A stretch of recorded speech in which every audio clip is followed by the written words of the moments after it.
Welcome, T in Space. My name's Tom. This is Space. Coming to you live from the Beaumont Motel, room 240, Penticton, British Columbia, Canada.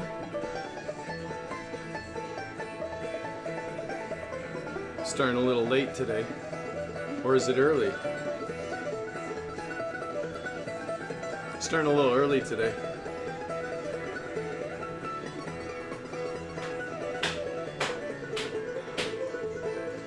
Monthly rentals through till 2021. No vacancy.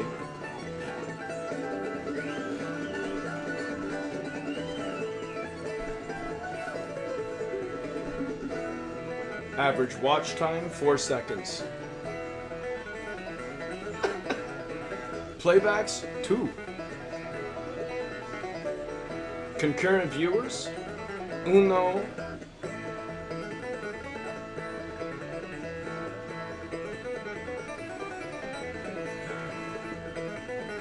Aim.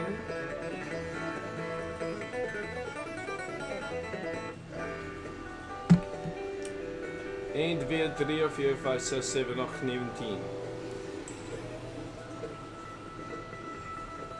1, 2, 5, 6, 7, 8, 19.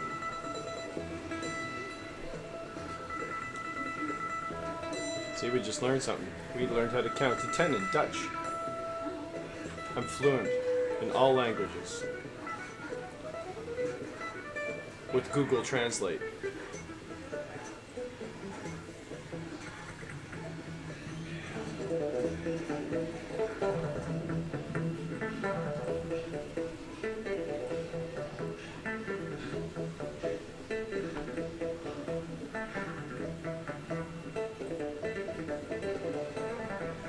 What's important today?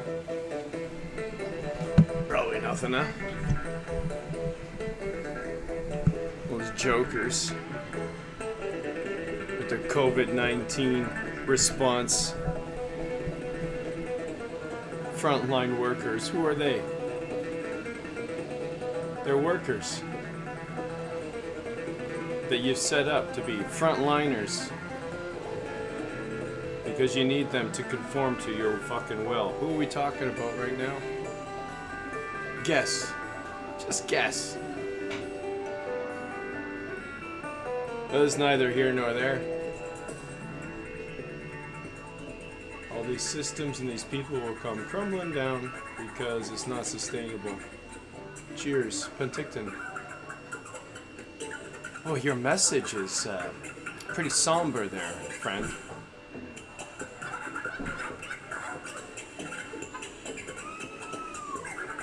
Good music though, huh?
Billy Strings, Train.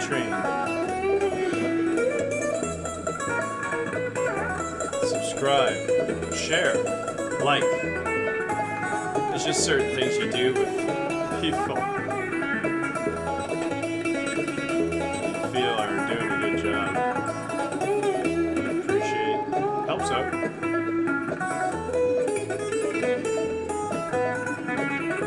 I guess. 779,000 views. A few more, they might actually make money out of this.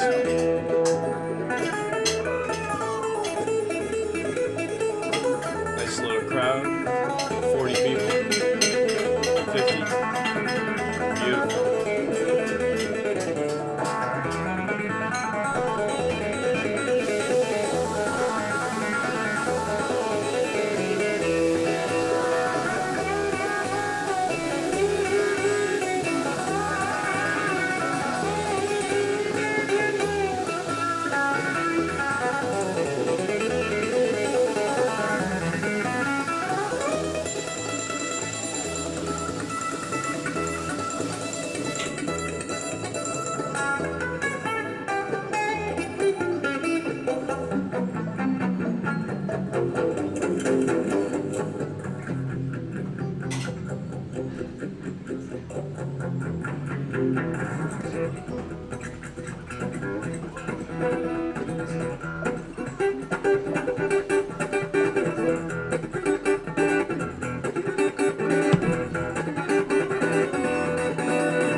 Take me on out of this town.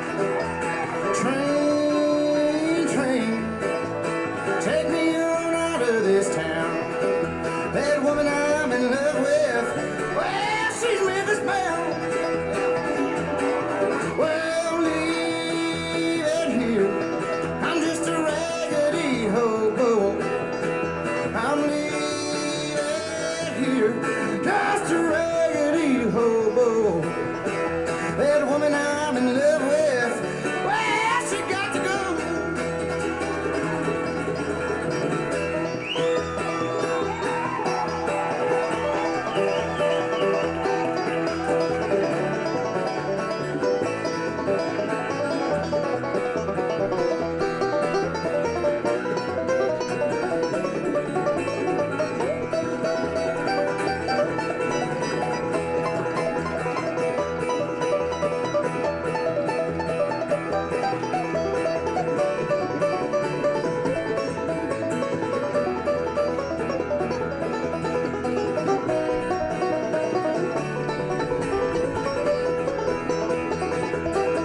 Well, goodbye, little darling. Go and get yourself a money man. Goodbye, little darling. Go and get yourself a money man. Take that midnight train to Memphis. Well, leave if you can. All right, Gary.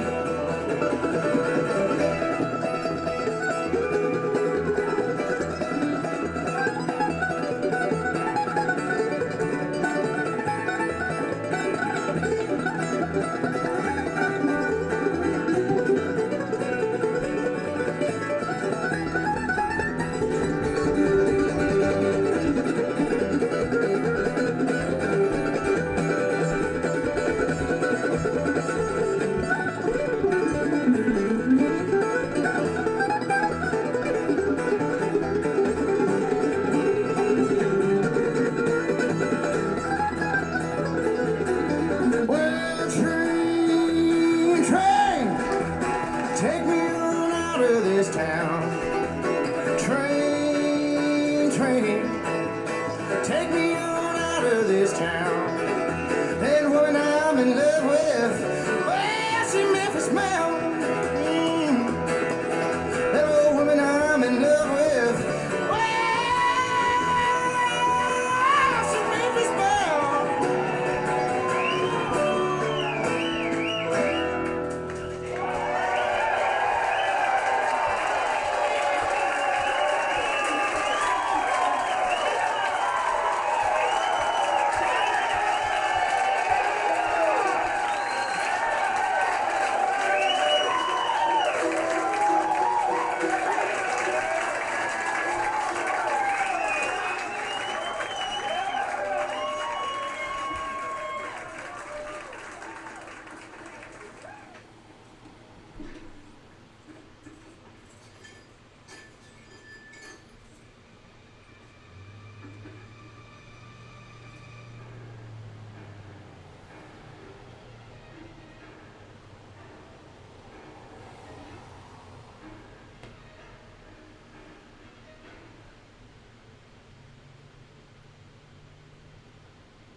Bonnie won't hold me anymore. It finally sets me free. Will I be ready? Will my feet walk another way?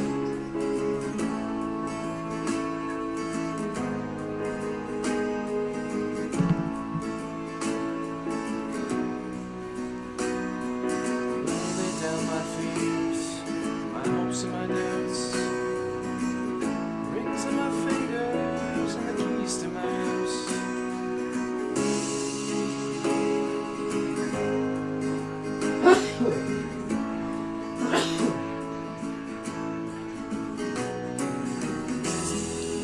When the sun hangs low in the west, the light in my chest won't be kept.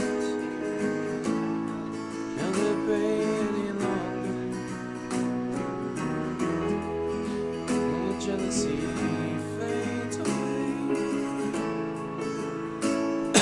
it's ash and dust for cash and lust. It's just hallelujah. There's love in the thoughts, love in the words, love in the songs they sing in the church.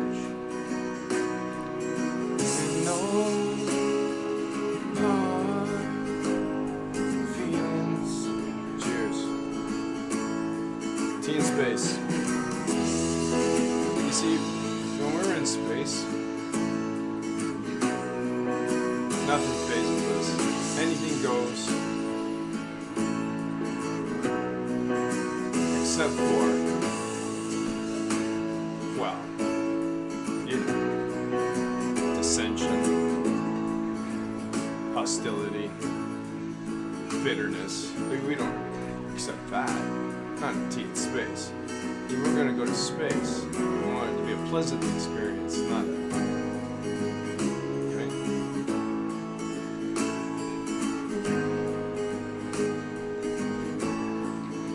Where will I go? Will the trade wind take me south through Georgia rain? Georgia grain, tropical rain.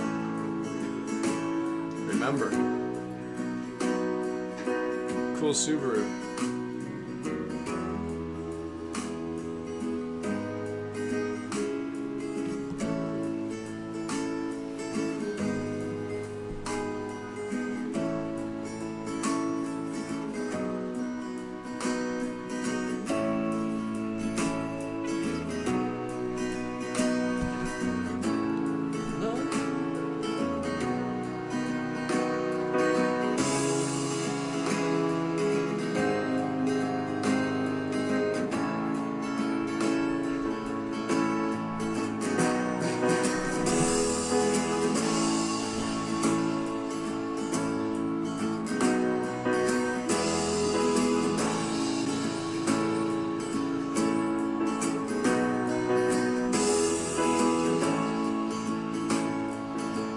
last two. That's like 20 hours they took out. 20 hours. Time to find a new platform, I guess.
Let's try a little Monday morning jazz on a Sunday. It's still morning here, where I am.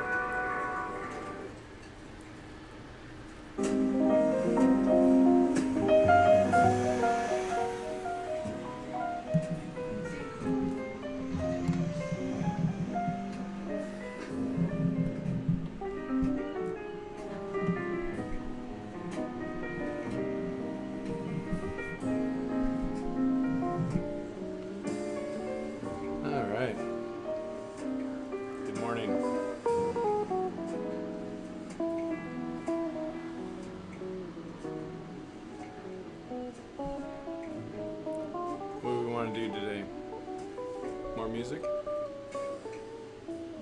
I'll find something. In the meantime, you're stuck with jazz.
Mandolin Orange, live at Fraser. Subscribe? Oh yeah.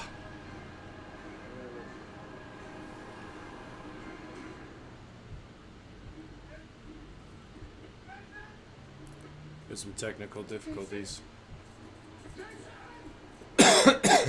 In that, my computer's running slow. Come on now.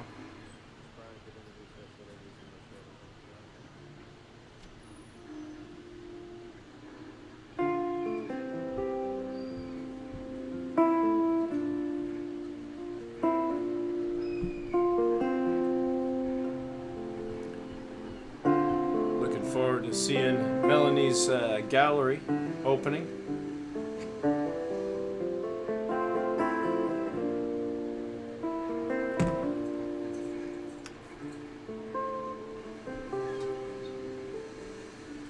First dibs. I'll pay whatever. Take this heart of gold I'll find the money. and melt it down, and I'll come around. I'll come around. I'm treading lightly in your eyes, honey. I can't live a life, but a life without you could never still be now. So the last two shows, okay? Yesterday was 10 hours. Day before that was like 6 or 7. Well, it's so much time to spend. Why paint this Really? It's not there, eh? when the floorboards creak? Pull you from Just your pulled it. slumbers. I'd What a hold bunch you of turkeys. till the end, but honey, even oats must sting. If we intend to stick with one, Have patience, have patience. so Don't take be in this such a heart hurry. of Yep, they gold pulled them. and melt it down, How is that possible? and I'll come around. Where are they? I'll come around. Fuckers. I'm treading lightly in your eyes, honey. I can't live a life, but a life without you could never still be now.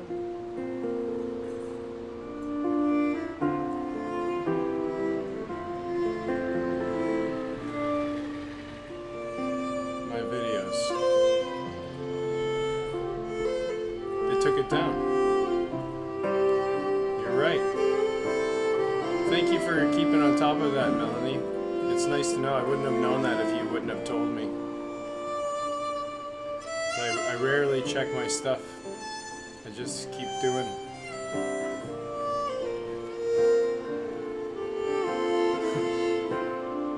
That's how easy it is to get censored Out the door, for nothing.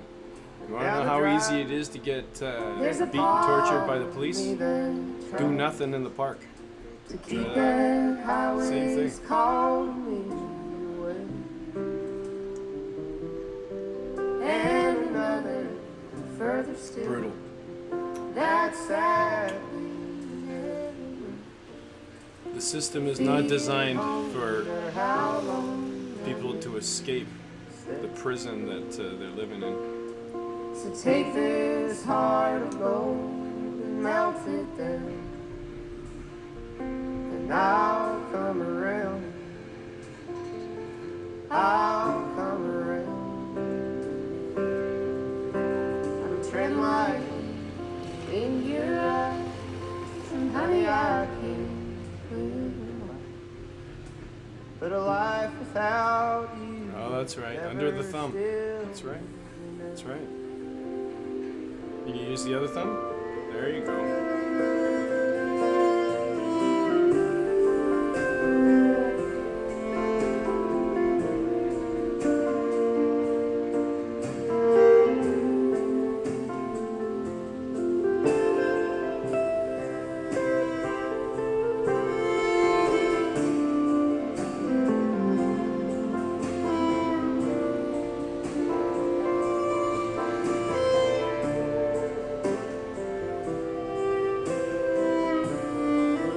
Cheers, Melanie.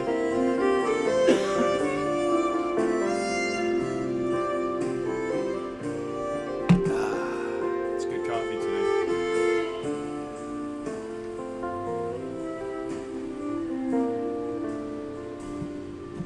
I sit alive without you, never still be now.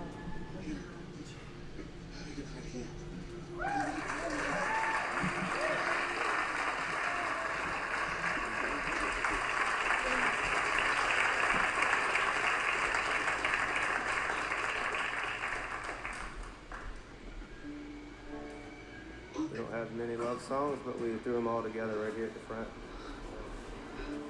The sad ones will come.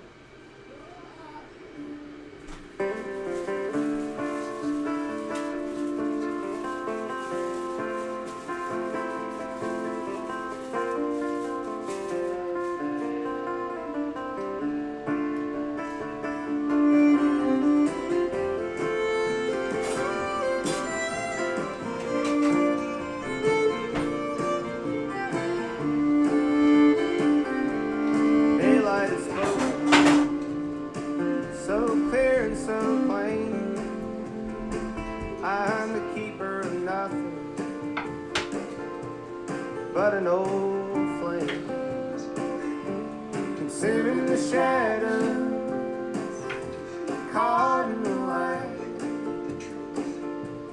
blinded by hunger and fed to the night. And darling, you came to me like a dream in this endless flight.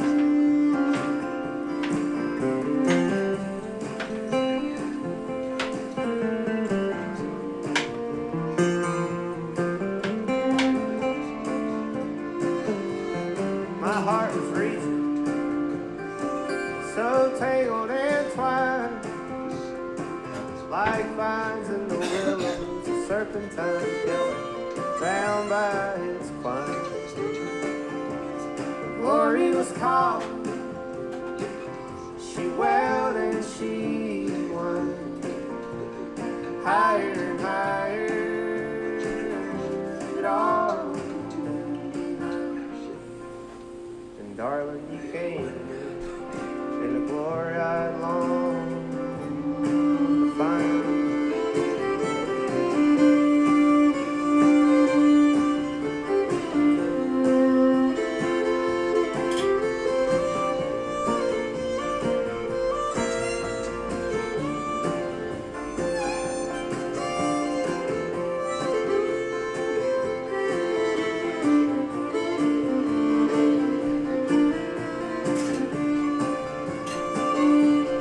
Search was unending, and my soul's bare. Then, darling, you came to me like a midnight flare. Out of the ocean, the stars had all gone. My heart was broken, lost and alone. Darling, you came to me like a beacon, leading me home.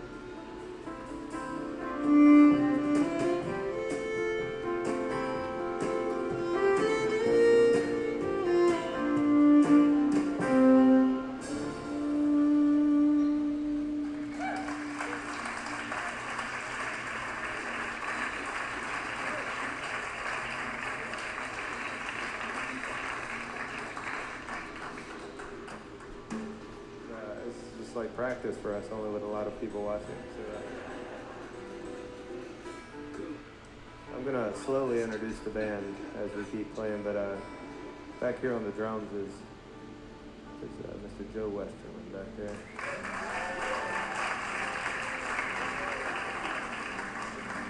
I was gonna tell you which state he was from, but then I blanked for a second. But Wisconsin's finest.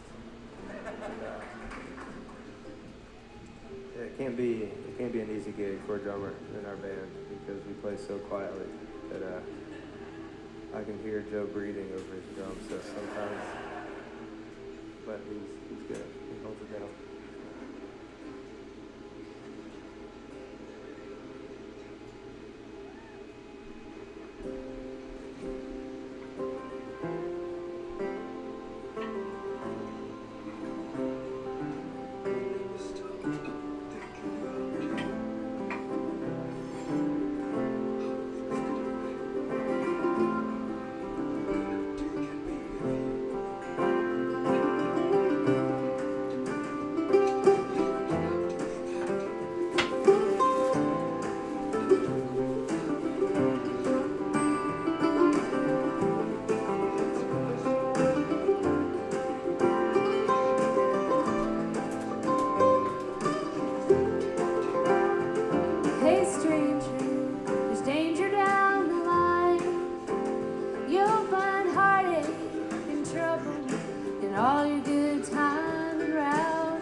trouble in mind.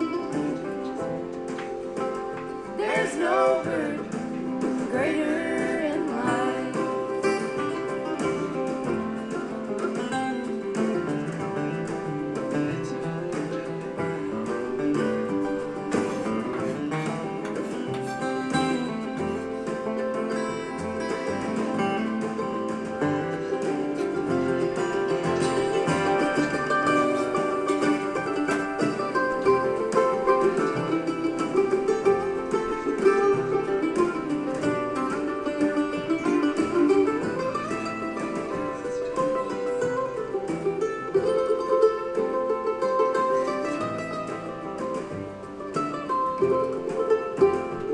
Hey stranger, if ever you decide giving to the bottom will ease your worried mind and heavy heart, you'll see in time there's no burden greater in life. As soon as you pick yourself up just to go home to your loved ones, you'll find the locked door. Don't go making mistakes like mine.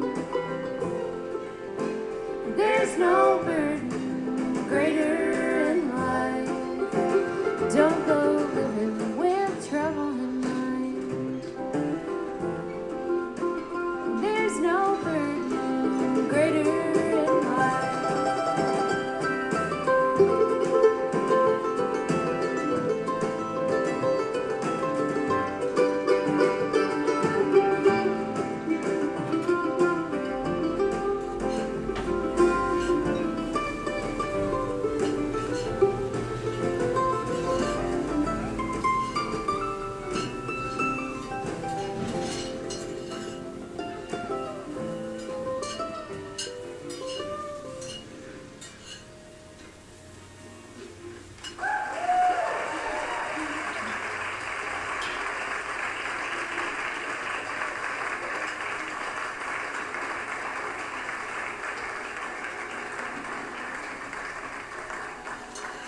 Thank you.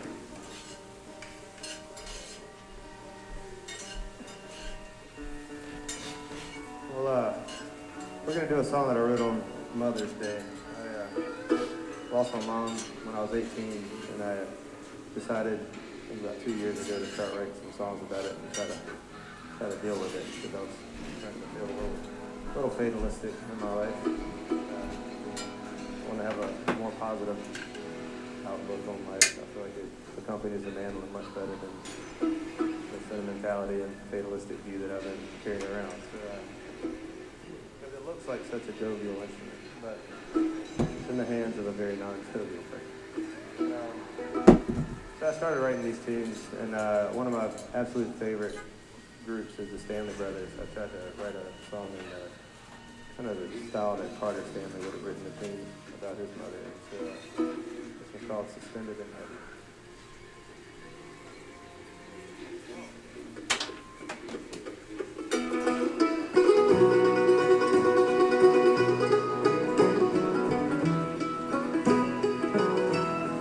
Mother is gone,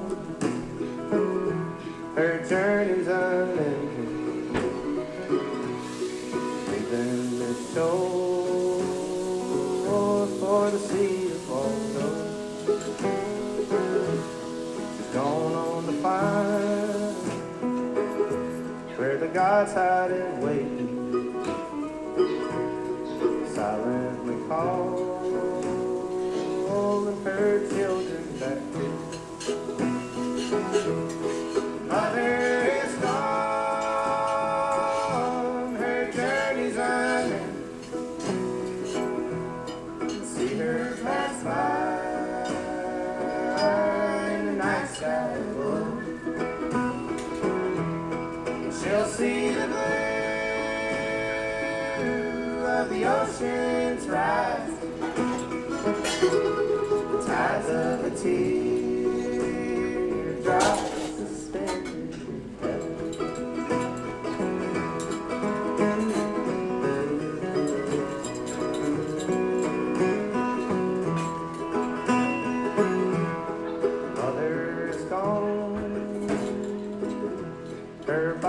body's at rest. The spirit is on its heavenly quest. The sun and the moon, just 2 points of light, a beacon from home, and angels can fly. Mother is gone, her journey's ended. See her pass by in the night sky glow. She'll see the blue of the oceans rise, the tides of the teardrops suspended in heaven.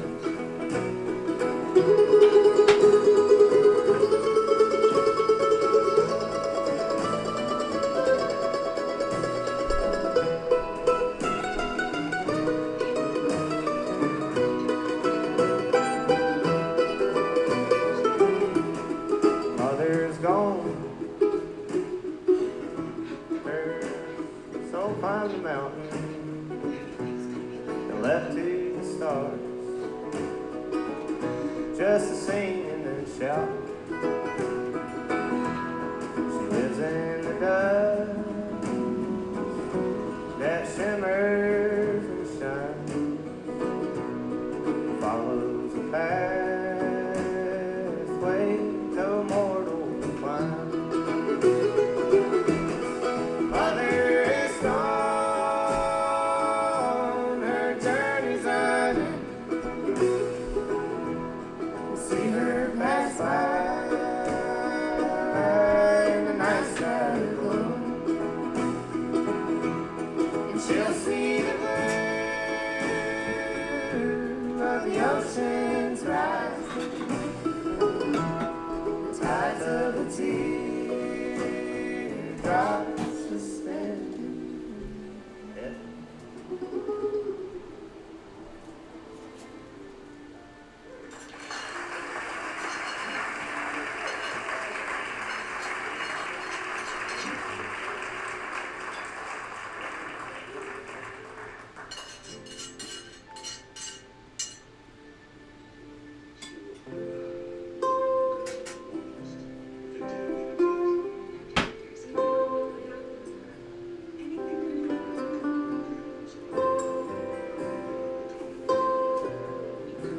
Ain't I got a fortune buried so deep in a lifetime of memory and the love I keep turning within me while the sake of my name pours forth the only fortune I've gained and calls me on into the sun. On into the sun. Just a bird with a broken wing, longing to fly. They've stretched every highway this poor boy can drive. At home with the ground, I found a way across the plains and northern mountains, back again. On into the sun.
we're also doing a few songs off an album we put out a couple years ago. It's called Blindfolded.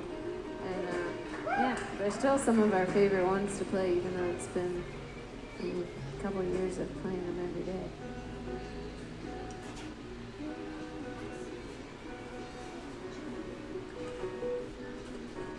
That last tune we just did was one that I wrote for Emily's grandfather. We got to hang out with him right at the end of his life. He was living right down the street from us, so we would go and just hang out with him, and he would just talk. We would just sit there and just listen to him tell these old stories. And his favorite things to do was to drive. We loved to just drive all over the country. Any road we told him we were on, Emily would call him up and he'd say, "Oh yeah, that's got one of my favorite bridges." And, so it seemed fitting to write a song for him and have it be that straight drop. So just picked him right in the road with his window down. This next one here is kind of a sing along. I don't know what the rules are with the audience singing along, but if you feel like it, go for it.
Wow. Interesting comments. Jerome?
Sunday, everyone.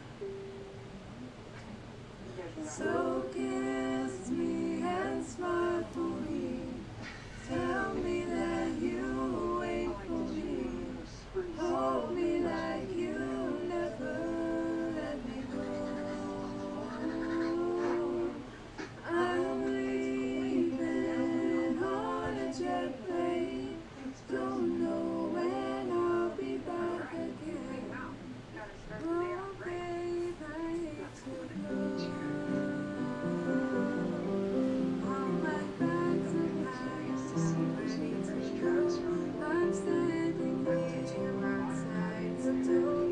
I hate to wake you up to say goodbye, but the dawn is breaking. It's only morn. The taxi's waiting. Going is home. Already I'm so lost and I could die. So kiss me and smile for me. Tell me that you'll wait for me. Hold me like you'll never let me go. I'm leaving on a jet plane. Don't know when I'll be back again. Oh, babe, I hate to go. There's so many times I've let you down. So many times I played around. I tell you now, they don't mean a thing. Every place I go, I think of you. Every song I sing for you. When I YouTube is not receiving enough video to maintain smooth streaming as such. Why? Open widget. I'll try it. Stream is healthy, it says.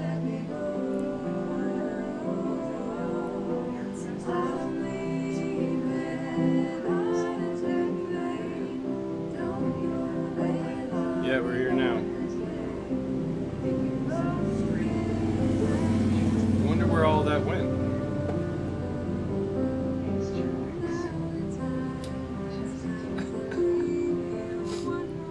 I was gonna say that was one of my better days. I sang a few songs that I didn't sing before, and I wanted to go through it.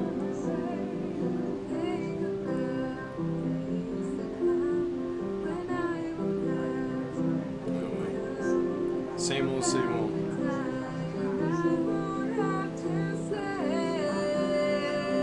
Same old, same old. Smile for me. Wait for me.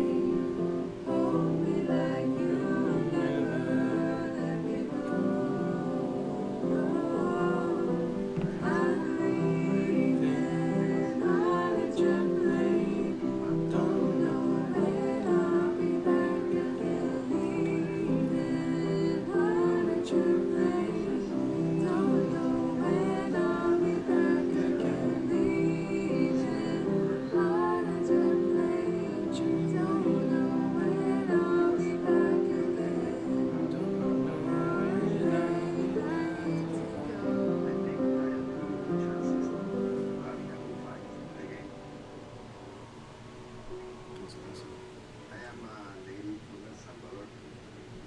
I came to the United States as scholarship to study. First, I did not want to stay. I didn't want to just forget about my roots, my background. But when I came, I completely understood that a lot of people are not aware that there was a civil war in El Salvador. They had no clue that people were getting massacred by the partisans. So I had a change in mind and realized that I would need to be an example of what Salvadorian is and try to inform people of my experience. And this is a great opportunity to do all of that in one very difficult big question. And sure enough, this one is a good accomplishment for me.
guys that fuck someone up come back.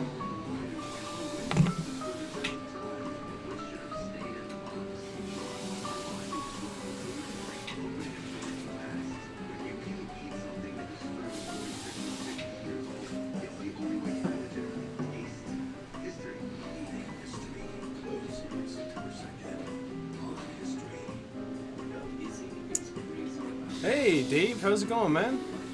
I was just talking to Melanie on YouTube. Boring day, what are you gonna do?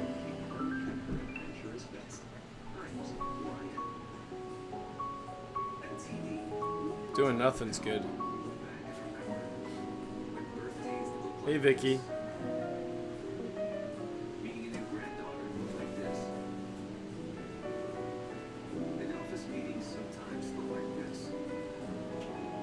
You're gonna have to excuse me, my computer is running a little slow today.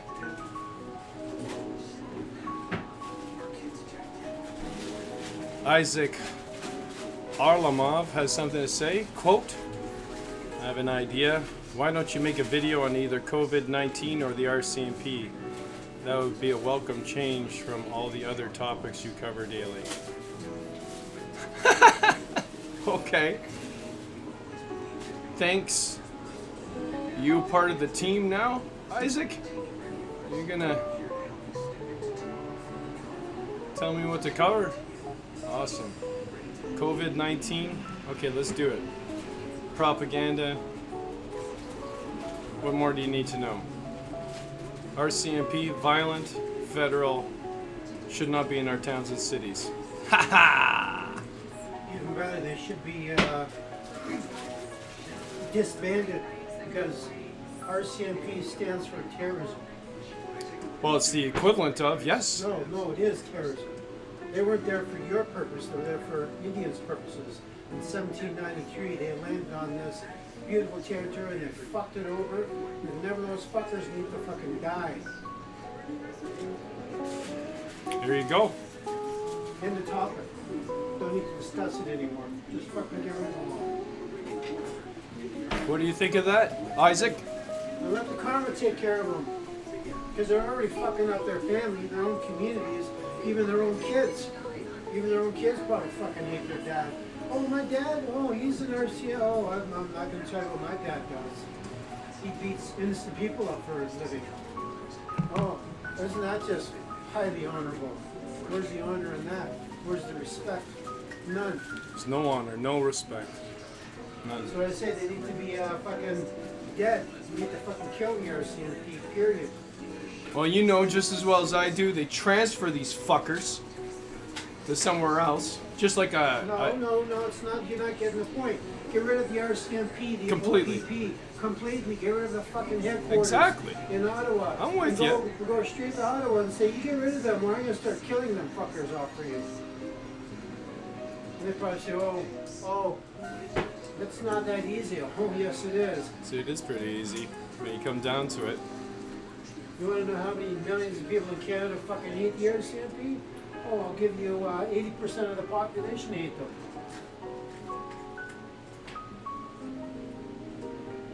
Terrorist organization. That's right. That's why I should want. Well, every time I see him, I go, oh, hi there, Mr. Terrorist. How are you doing today? How can I help you? And that regardless if you're a good cop or not, you still wear that badge, you're still a fucking terrorist. This is I right. don't give a fuck if it was that female we talked to 2 weeks ago. That's She's right. a fucking racist. She's not a racist, but she's a terrorist. She endorses terrorism by putting it above her heart. Shouldn't be above her heart at all. She should have between the crack of her ass. Has more. It has more of it means more to them. That's all they give out is shit.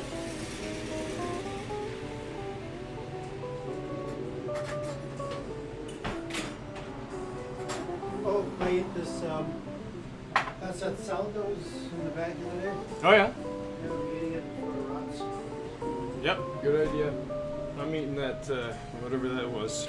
Eggplant. The eggplant thing.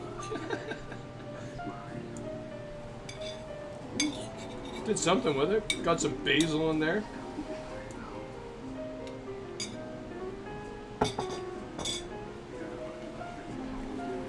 So, Is that good enough, Isaac? Can we go? Now Yeah. start a petition. See, Isaac, and let's finish it off with a global partition to get rid of the RCMP, starting in England. That's where it starts. That's where it's gonna end. And then finally, we can finally contest that the Queen is a fucking lizard, and she does bloodletting of 10 and 11-year-old boy and girls, and is a fucking vicious rapist and killer as well. So, Yep. you know, pick your yayas. As it turns out, it looks like that is the truth.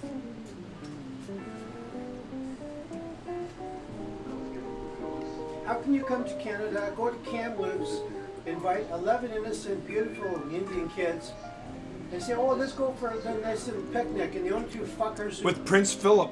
whoever comes back, the only two people who come back are the fucking king and queen. Yeah. And all the other, those poor fucking kids. Where'd all are- my friends go? Yeah, Where'd all my friends go? sure. All the intelligent ones too. All the ones. Fuck. Oh, these fuckers. So many stories. That's why I say abolish RCMP. Absolutely. Tear them down. Dismantle them. Bring back our indigenous tribal system. Yep. I tell you, Fair. you want there to be fairness, you want there to be respect and honor. Fair. Honor, respect. Yes, I do this. I do want that. The person is, every person is redeemable, regardless of what fucking society says. I have proof of that. Yep. I Me could too. have been- I could have been a fucking mass murderer when I was 19, but I'm not. I could have taken everybody for everything, and I didn't. Same. You know, So. Yeah, interesting. and I highly commend that officer who realized one day her mistake and she took the badge off and threw it away. And walked away. Absolutely. That was the best day in her life. She has my respect and my honor because Yep. she knows what's going on. And that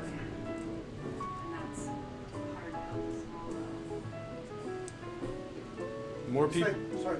Yeah, the more people in those positions that step down because they realize the organization they're working for is a shitty organization and there's no change to be made, you being there only supports it. When you do that, when you step down, you get respect instantly.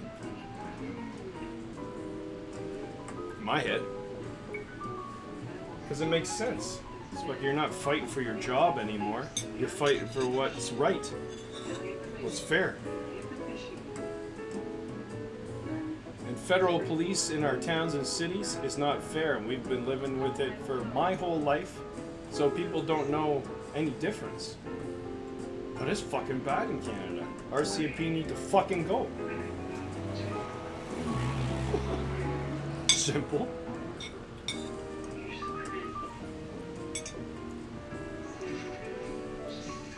It's going to be a very, very dangerous proposition for people to be in uniform in the next little while.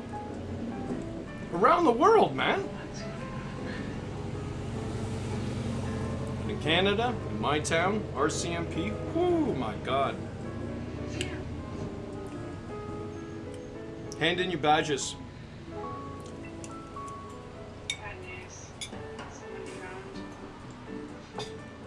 All my stuff's getting censored, eh?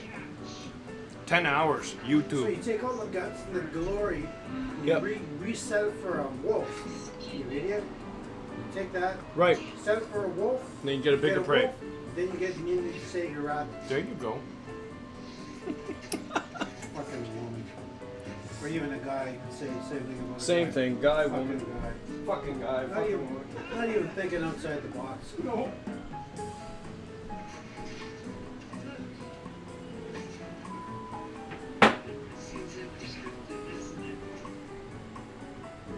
How serious this can be.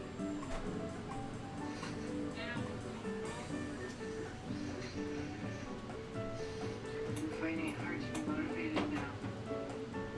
I don't have anyone here to hold my hand and anyone to tell me it's going to be okay and anyone to show me the way.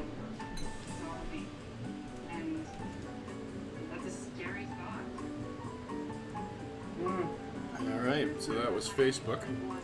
Going back to YouTube. Yeah. You have to start going to bed earlier now. Yep.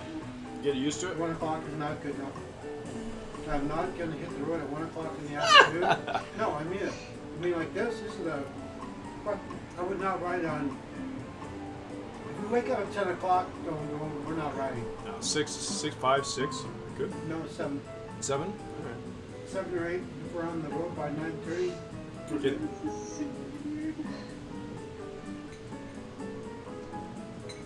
I think Stephen's realizing that, shit, I've been taking way too long for this. I gotta get this to my brother. I wait. Yeah. The kids, they hear. The only time I've touched Hurry, wait. is when I'm about to kill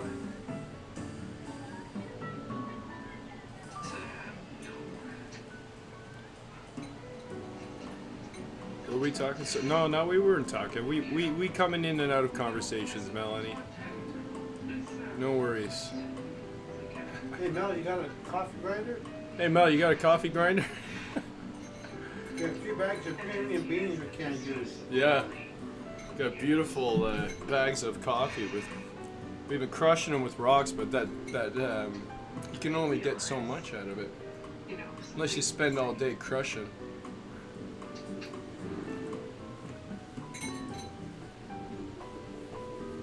I got a feeling I'm gonna find one today.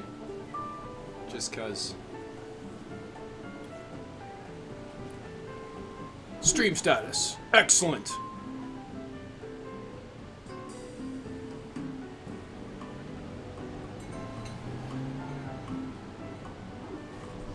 Welcome to Tea in Space.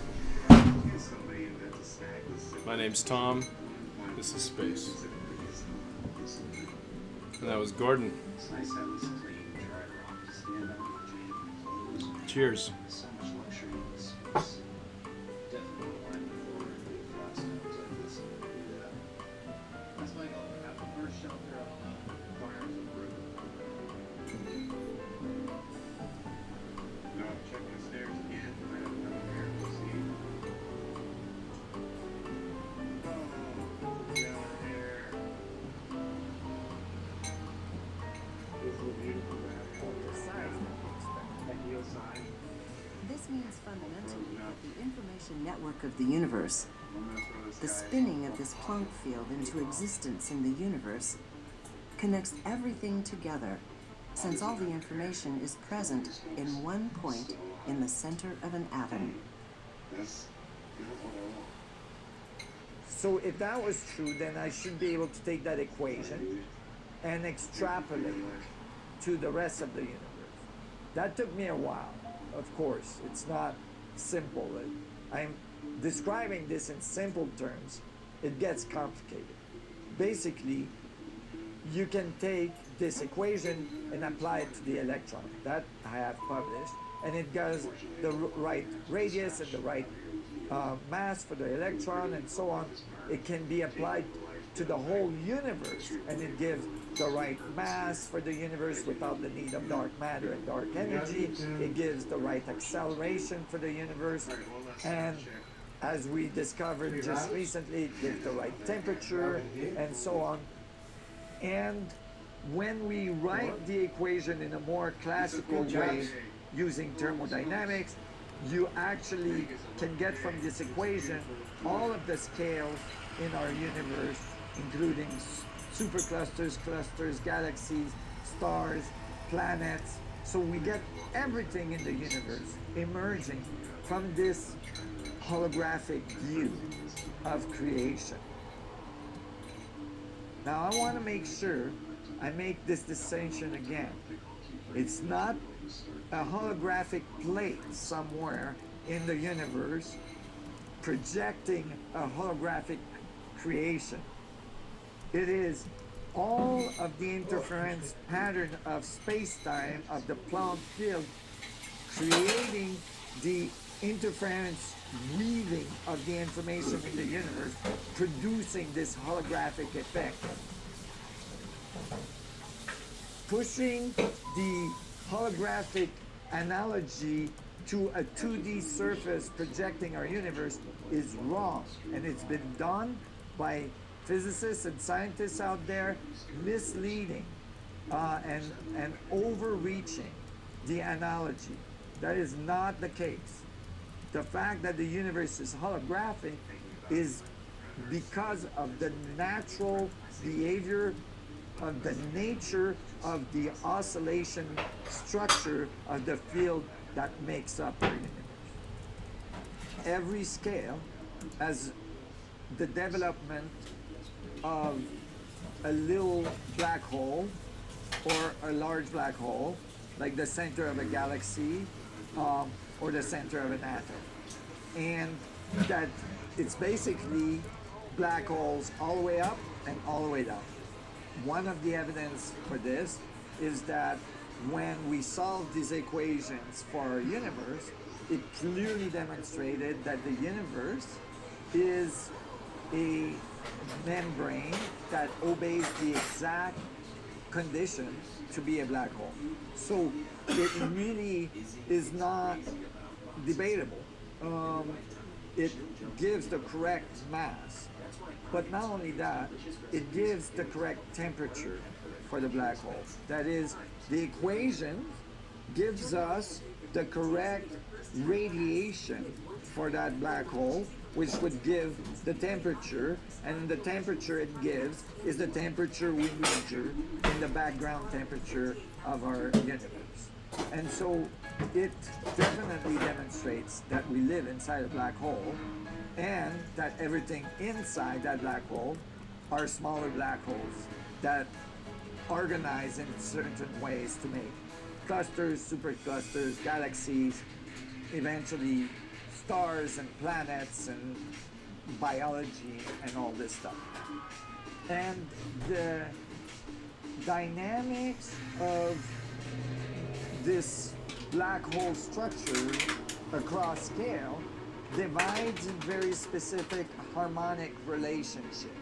Think of the universe being one wavelength, very long wavelength, and then shorter wavelengths, and shorter wavelengths, and shorter wavelengths, all the way down to the Planck.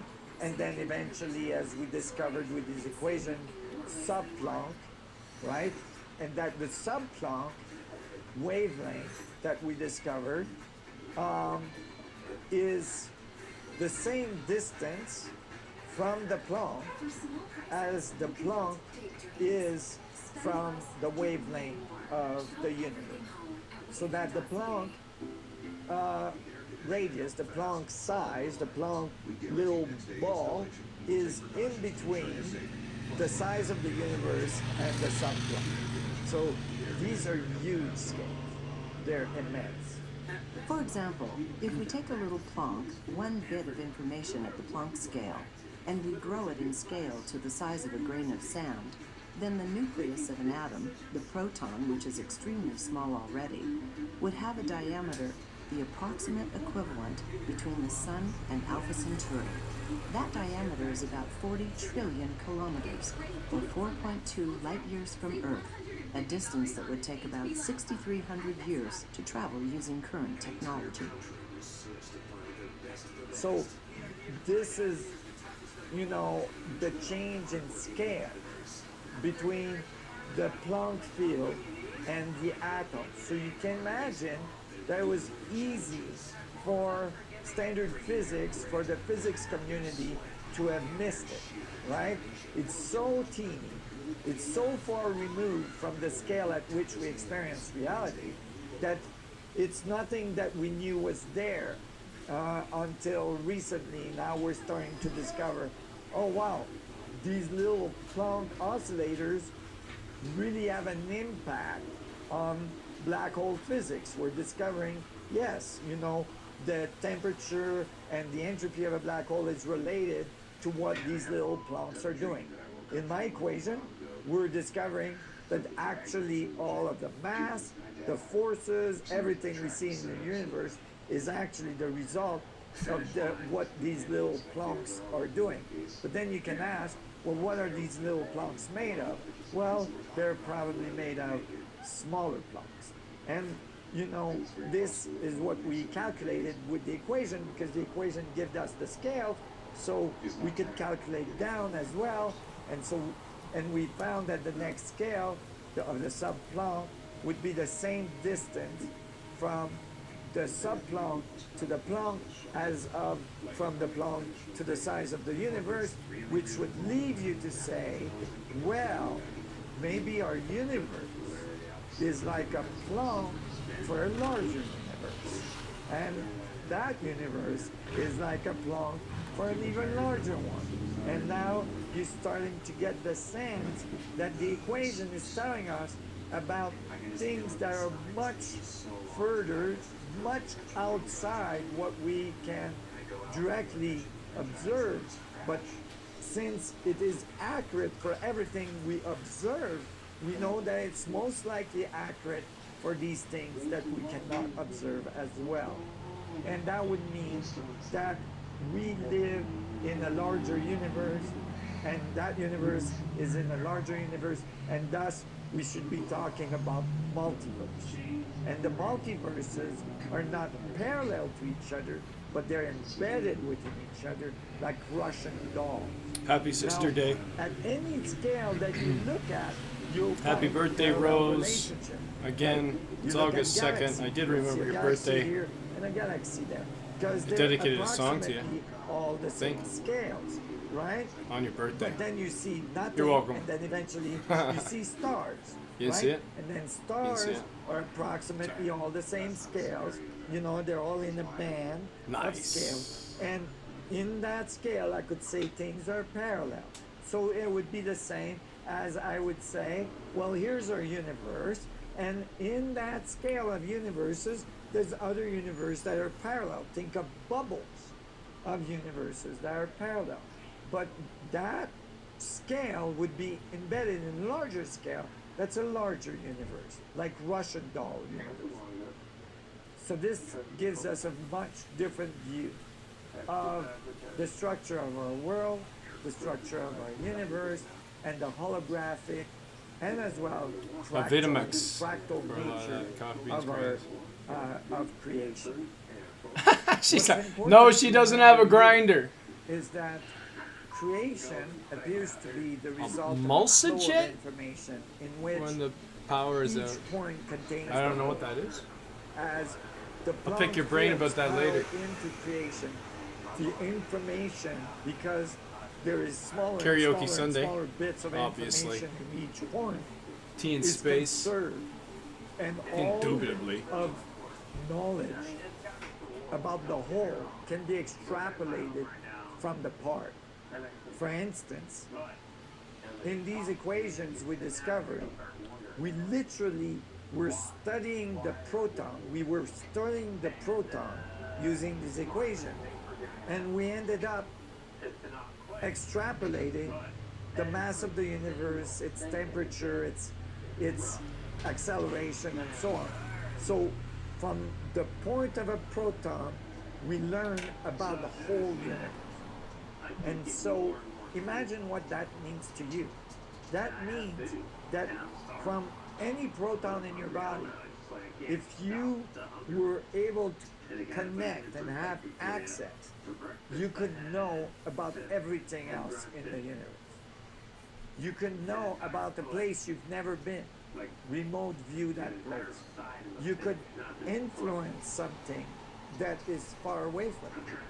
There's all kinds of implication to these equations that actually meet some of the most esoteric concepts and some of the esoteric experience people have been having in the world, you know, where they on a schedule? think of somebody and they call, Probably in the next week. or they go to a place and they say, oh, I dreamed about that place. I know that place. I've been there. Although they've never been there physically. If only information is present in every point, that means that you can have access to information that's non-local to you.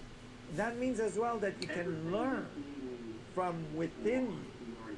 That is, that not all knowledge comes out from outside of you into you, but that actually you have knowledge within you that can emerge from you. And that is the creative process. And that leads as well to understanding the source of awareness or consciousness.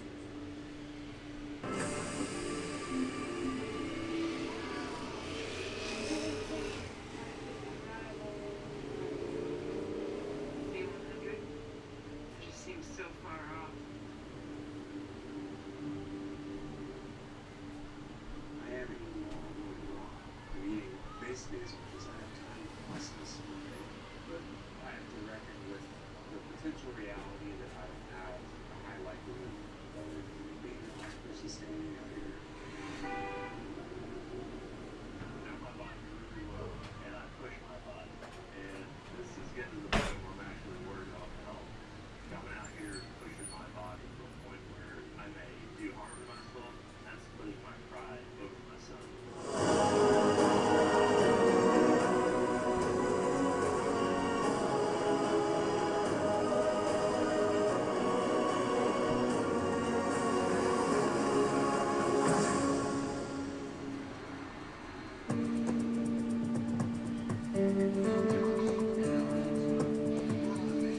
I think part of the appeal of the Antarctica is experiencing some sort of power In that forces the natural 2014, world. Dr. Neil Ross and a team of scientists from the University of Bristol's Glaciology Center published their discovery of a valley the size of the Grand Canyon in West Antarctica.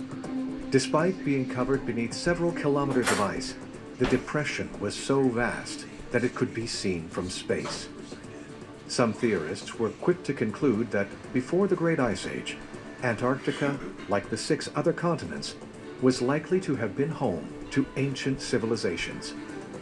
Dr. Ross eloquently summarized that the implications of his research served merely to demonstrate how much we still have to discover about our planet. But could it be possible that there are ruins, perhaps ruins even older than Göbekli Tepe, to be discovered deep beneath the glaciers? One of the consequences of global warming is that the ice on the poles has receded tremendously, including Antarctica. And the thickness of the ice, as it is reduced, allows greater visibility from Earth-penetrating radar, so we can see what's underneath the ice. One of the surprises is that the satellite images are sending back now what appear to be large-scale, complex archaeological sites. So they're not small hunting villages and pit houses. These look like advanced technological civilizations that we're seeing underneath the ice. One of the reasons this is a problem for historians is because the ice sheet in Antarctica originated most recently. We've had multiple ice sheets, the most recent about 20,000 years ago. And that opens the door to the question, who was here 20,000 years ago to build complex archaeological structures on the continent of Antarctica? And what role does that play in the history and the mythology that's almost universal of ancient civilizations?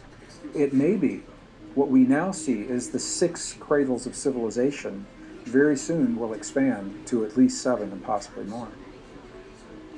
You get reports occasionally of structures being found emerging out of the ice at Antarctica. Just recently there was one which took my attention, to do with what was described as almost like an embanked area, like a hill fault that was found, and that struck my attention as being different to all the other stories, and this raises my hopes that these settlements did actually exist. I think this matter should be looked into more. The only problem is, can we interest archaeologists to spend good money to go to Antarctica to investigate these sites? I think it's possible that as the ice starts to melt in Antarctica, which it is doing more and more, that it will reveal structures. And if this is the case, those structures have probably been buried in the ice for tens of thousands of years. So these are going to be very, very ancient indeed. and they could easily be the product of hybrid descendants. But who could these descendants be? Researchers like David Wilcock lead us to some new theories on Antarctica and its current location. Antarctica had once been a tropical island, and that was the center of this so-called pre-Adamite civilization, and it got moved to what's now the South Pole. There might have been some kind of nuclear war that took place on Earth, that is entirely possible, or there could have been some actual energetic release from the sun. The resultant effect appears to be that the Atlantean flood becomes the Atlantean glacier, because it's now in a position where the water freezes and it turns into Antarctica. If structures from a pre-Adamite culture might exist below the ice, who are these beings that did not survive a cataclysm? Or did they? We don't remember where we came from. We don't remember that we were essentially a seeded, genetically created race to be able to inherit the Earth. And what's interesting is that the descendants of the pre-Adamites, the people who were there before the flood, the people who actually messed up, and apparently the Elohim voluntarily let this flood happen to largely wipe out the pre-Adamites on Earth. So these pre-Adamites, some of them apparently still exist, they still have elongated skulls, and they still believe that they are the gods, and that we are essentially an invading civilization. And then this new group gets sent in, the Adam, or the modern human form that we all are, with new DNA, genetically modified, tinkered, and sent down here, was intended for the spiritual expression of humans to come out. And these pre-Adamite beings, they're very upset about this. After a great cataclysm that occurred about 12,800 years ago, the survivors of this pre-Adamite group were spread out all across the earth, and they had no way to communicate with each other. The survivors of this group were not pure pre-Adamite bloodlines. They had been mixed and spliced with local human, and they became totally different species. Could it really be true that there was once an unknown civilization of ancient beings in Antarctica? In 1929, a map was discovered inside Istanbul's Topkapi Palace depicting Antarctica before it was covered with ice. Archaeologists have been able to carbon date the map's creation back to a Turkish admiral and cartographer named Piri Reis, who plotted it in 1513. This age was hundreds of years before the continent was discovered by modern man. Reis's map has both conventional and alternative scholars flummoxed. Where did he gather his knowledge? If the landmass depicted is indeed Antarctica, is it possible that our true origins date back to a prehistoric seafaring civilization? While mainstream scientists are resistant to get behind these findings, no other explanation for the mysteries this map presents have been offered. But with global warming exposing new topography under the glaciers, harder evidence may be just around the corner. We are about to hear from official sources that architecture has been located in Antarctica that will confirm that there was in fact intelligently built ruins down there, and that would be a world-changing thing of significance. This Atlantean legend has an incredible amount of provable data behind it, and if we do get the disclosure that we're being promised, this is going to become an open, public, acknowledged thing, that there are in fact stone monuments under the ice in Antarctica that are very ancient. If that happens, everything that we thought we knew about human history has to be rewritten, and we're now dealing with ancient civilizations far predating those which we now acknowledge to be true. Most academics believe that all Native American people, no matter where you find them, that all of their ancestors came across the Bering Land Bridge, and that they all only had 4 genotypes, A, B, C, and D. Anybody who's a pure-blooded Indian or Native person in the Americas, their whole haplogroup or genetics are A, B, C, or D. But we've tested 3 of these so far, and they are not A, B, C, or D. They show ancestry either from Europe, or the Middle East, or the Middle East people who moved to Europe. So that completely blows the theory that there was only one way to get to the Americas in pre-Columbian times. It means the people were sailing the oceans thousands of years ago, and they knew where they were going. And they had the capability of navigation to be able to circumnavigate the planet. Long before the Vikings, we've been taught so little in school about the history of humanity, and academics have a tendency to not talk to indigenous people about their own history. They think they made their stories up about where their ancestors came from. These beings are not of a human or a Neanderthal or Cro-Magnon DNA at all. That's actually an entirely different being. And so I think the jury's still out as far as when exactly these beings came, what exactly they are, if they did evolve on Earth and were some sort of lost tribe of the human species, or if they really are indication of the Anunnaki gods, the ones who came from the sky to Earth. And again, it plays into this overall mythology of the fall to Mount Hermon of the 300 Watchers, whether that's in the Bible or the Anunnaki tradition of Enki and Enlil and their families coming and creating humans by mixing their DNA with ours. Perhaps these elongated skulls are evidence of those gods of the ancient world who lived for apparently thousands of years. As glaciers crack with alarming regularity, Antarctica continues to make headlines. David Wilcock exposes why politicians and astronauts like Buzz Aldrin have been seen visiting recently. According to his sources, the global cover-up on what is emerging under the ice has reached a critical stage. You have to understand that there is a very significant difference between how the scholarship on ancient civilizations is seen in the open, unclassified world, as opposed to how it is being seen within the secret government and military-industrial complex. They are going back and they are looking at every single mythology they can find, and they are asking questions which need to have scientific answers. They have started to learn that no matter what the ancient mythology is, you dig deep enough, you find out, wait a minute, there's something here that suggests this is not a myth, this is a story about beings that at one time were contacting people on Earth on a widespread basis. They are very aware that extraterrestrial civilizations have been visiting Earth since primordial antiquity.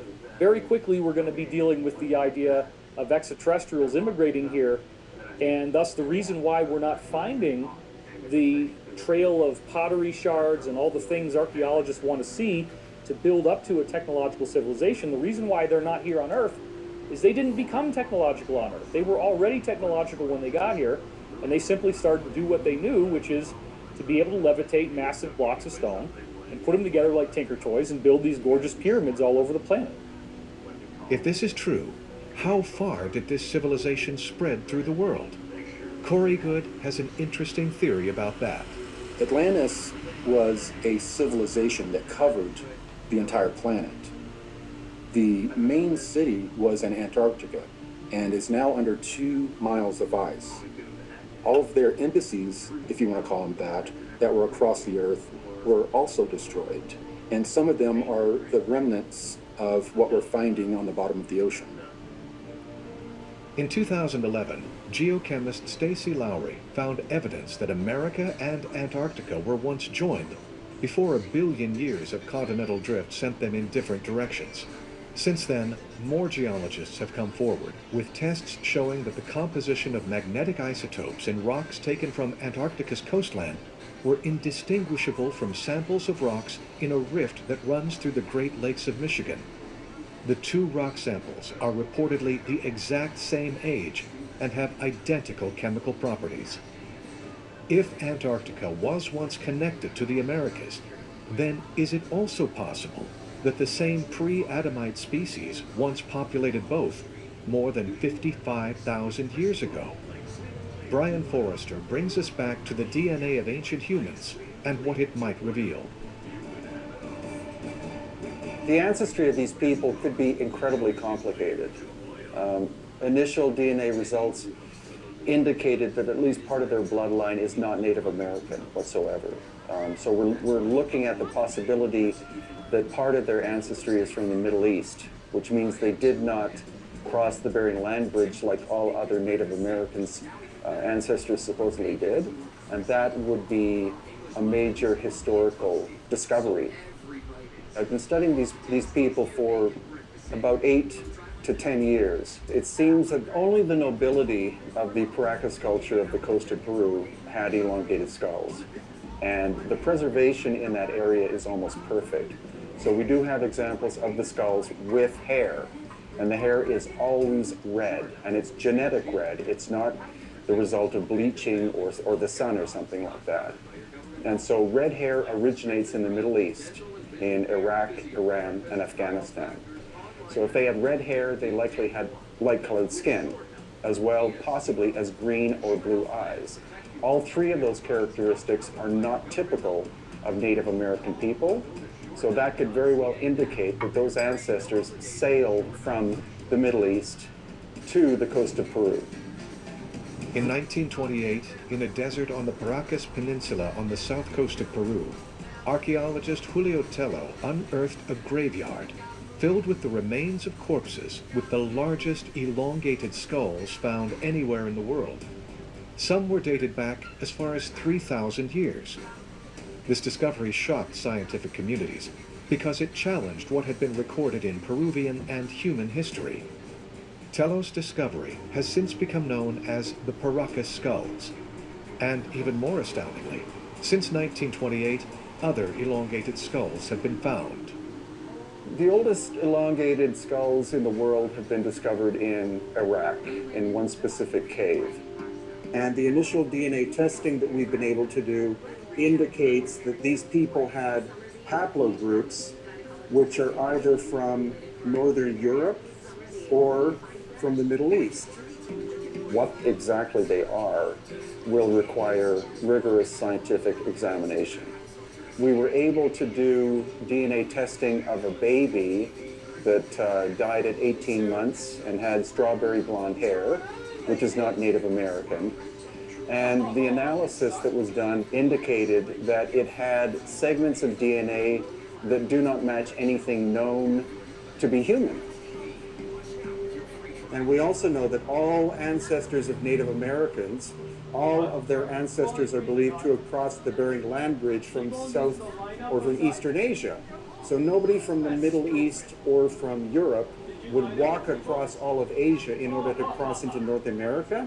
These ancient people had seafaring skills. They knew how to build boats, and they knew how to sail thousands of years before the Vikings or Columbus or anyone like that. So it's quite likely that they migrated by sea through the Indian Ocean and then across the Pacific.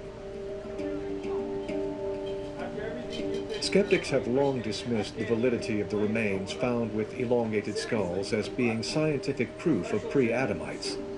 They claim that these skulls are artificial, an objection made even more complicated by the fact that there have been tribes who practiced cranial deformation on infants. When it comes to the discovery of elongated heads, a lot of the mainstream scientists might shrug it off and say, well, this is an indication of binding. They believe that humans bound their skulls to make themselves look like they had these massive heads, which doesn't quite make sense unless you actually did have some kind of gods who had those heads and you were trying to imitate those heads. The cranial deformation is where a newborn child's head is bound, usually with something like leather or possibly wood on the front and back, wrapped with some kind of textile. So by 3 years old, the child's skull is completely bone, and then therefore throughout their life they maintain that design. It was done in order to differentiate physically the nobility from the common class. But you can distinguish between cranial deformation and what I'm talking about. You see the obvious flattening of the front and back of the skull with cranial deformation. I've studied this subject about elongated skulls for about 8 years. And as I said, they did exist on all 6 inhabited continents. but almost all of them are the example of cranial deformation, which is changing the shape of the skull. However, in the case of the Paracas, we have the largest elongated skulls ever found on the planet, and that makes the Paracas culture very specifically interesting. We've even found baby skeletons where the skull is elongated. There was one recently I saw of a probably 3-month-old, and its head was twice the size of normal. So it's not just that the shape is different, the volume is different. And many medical experts have looked at these, and they've said you can change the shape of a baby's head because it's very soft to begin with, but you can't increase the volume. So that by itself is telling us we're looking at a genetic variation. David Wilcock explores who these royal families were and where they're from. When we look at these pre-Adamite records of what these guys are telling us, it maps together very nicely with the actual archaeological ruins that we find around the world. What gets even more interesting is when we get into the idea that in the post-Atlantean captive world, meaning post-12,500 years ago, 2 pre-Adamite groups survived. One group in Europe and Asia, which becomes the Egyptian pharaonic line. The other group in Mesoamerica, which becomes the Mesoamerican priesthood. They apparently did not have any contact with each other until the time of the conquistadors, roughly the 1500s, 1600s. According to what our insiders now tell us, these 2 groups represent what people are calling the Illuminati, what people are calling the New World Order, the basis of that whole system of the divine right of kings, royal blood. It appears that these elongated skull beings are drawn to places of power where they can assert their control. After the time of Columbus, this group was finally able to communicate with each other again. They wanted to control religion, they wanted to control finances. Some of the information I came across was that these people that are alive today that have elongated skulls will hide them when in public with either wraps or mitre hats like you see in the Vatican. Let's go on for a moment and look at what has been openly disclosed. That namely, there are royal burials that have been found from more recent times in France, openly acknowledged, where the royalty, with all their jewels and stuff, they were buried that way, have elongated skulls. We furthermore have a very interesting story out of Italy, which is that one of the royal bloodlines in Italy, which of course is where the Vatican is, the Roman Empire, this whole thing, one of the royal bloodlines was called the d'Este family.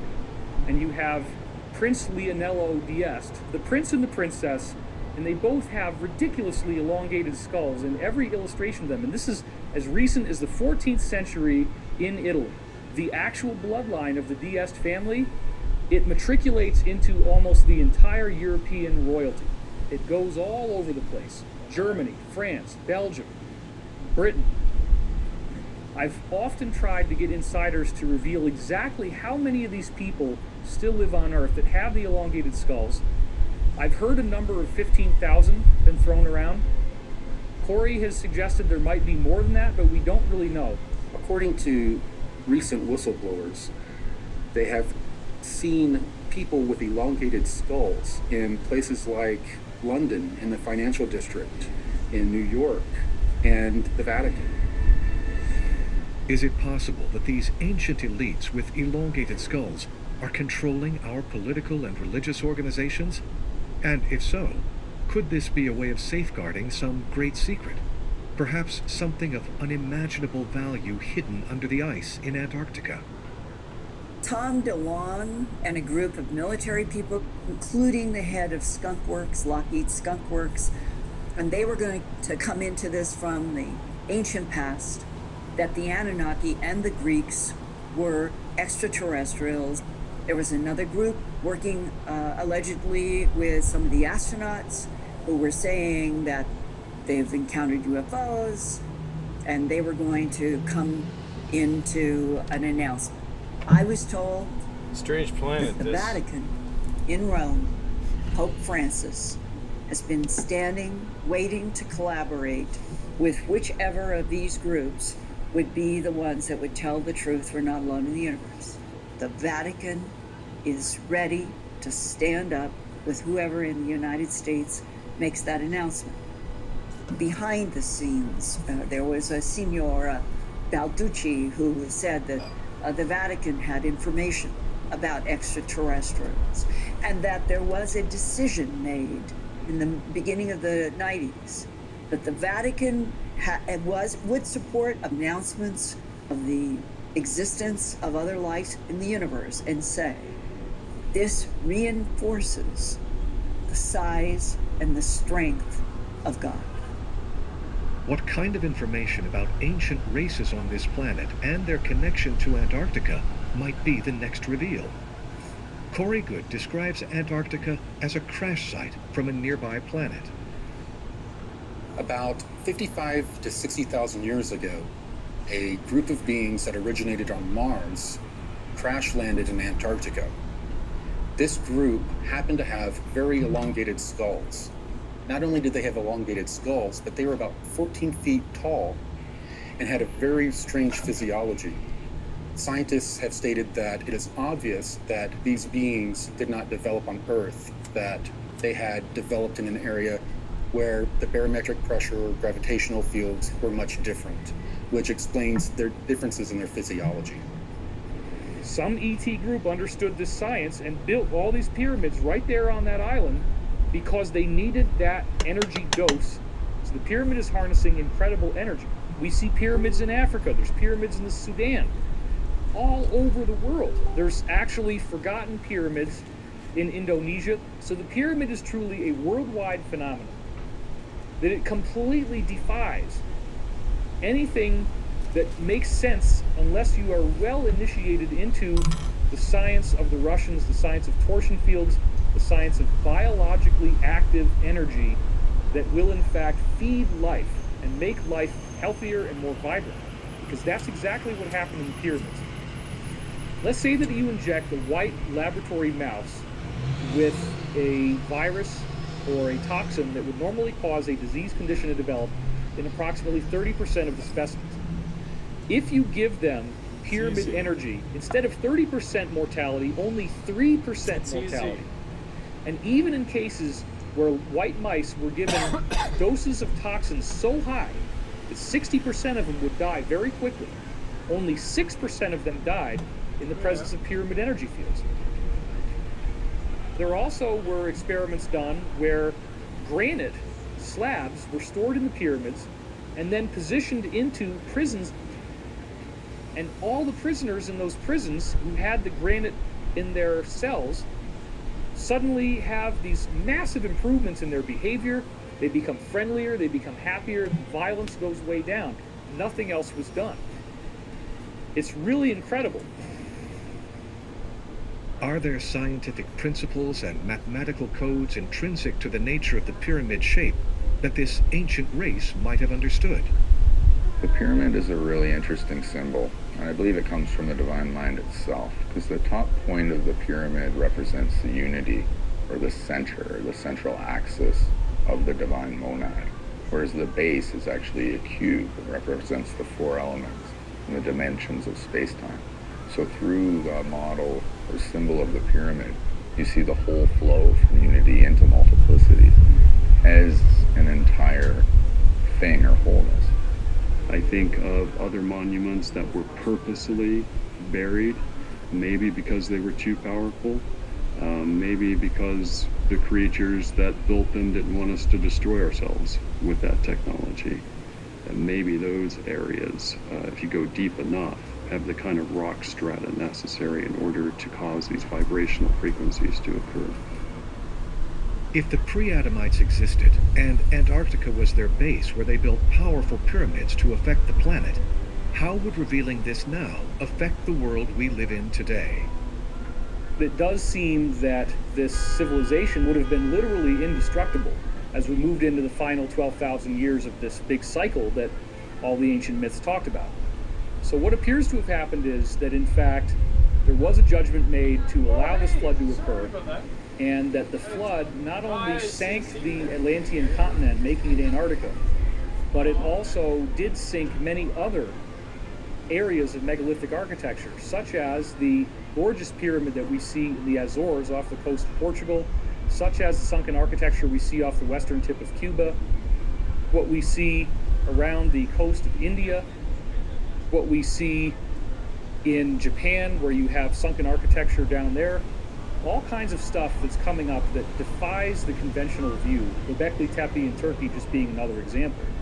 Seen together, it appears that this is a benevolently designed event which had the purpose of giving these negative groups their karma, wiping them out in a way that their karma had invited and authorized, and paving the way for a humanity that is not so corrupt, negative, and evil to be able to use the earth for its own benefit.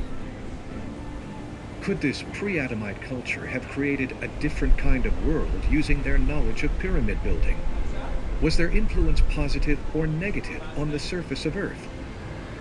If there was such a species that existed, could this represent a different genetic code than that of humans?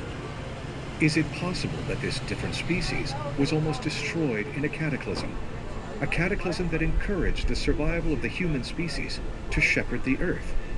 As Antarctica continues to melt away more evidence, a location on the other side of the globe reveals elongated heads and a planetary alignment that leaves experts baffled on its ancient connection. There is a theory that in addition to the influence of the sun and the moon and the power of the eclipses, that Stonehenge has a connection with the influence of Saturn. Could elongated heads also be traced to Stonehenge? Is it possible that this monument is connected with certain planets, and if so, why? Up next, the code keeps unraveling as we head to Europe's oldest stone circle.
In 2015, paranormal expert Mike Hallowell was called in to reinvestigate a bizarre missing persons case that was originally reported by a police officer in August 1971.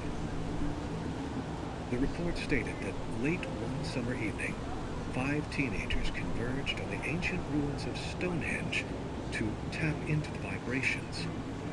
After setting up camp within the stone circle and starting a small celebration of sorts, a flash of lightning lit up the sky. A violent storm quickly followed. The teenagers carried on, but as more lightning bolts struck trees and then the huge stones themselves, they ran to their tents for cover. Things then took a dark turn. A local policeman on patrol reported that the stone circle was surrounded by an eerie blue light. The ruin quickly became so bright he had to shield his gaze.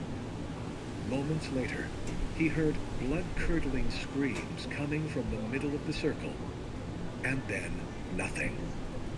The teenagers disappeared. If this police officer's report can be believed, is it enough evidence to convince skeptics that there are more to the supernatural stories surrounding Stonehenge than mere folklore. Researcher Good, David how are you? Woodcock talks about another witness Good. who saw this shocking calamity. A farmer who owned the land where Stonehenge was upset because a group of hippies were camping out inside Stonehenge. And he called the police. So the policeman and the farmer are walking towards Stonehenge. And as they do, they see lightning hit the stones. But instead of it just shorting out on the stones, this very strange thing happened where a glow starts to form inside Stonehenge. And very quickly, the glow went from kind of a bluish to a bright white. And it was so bright that the ball of energy literally reached the edge of the outer ring of stones.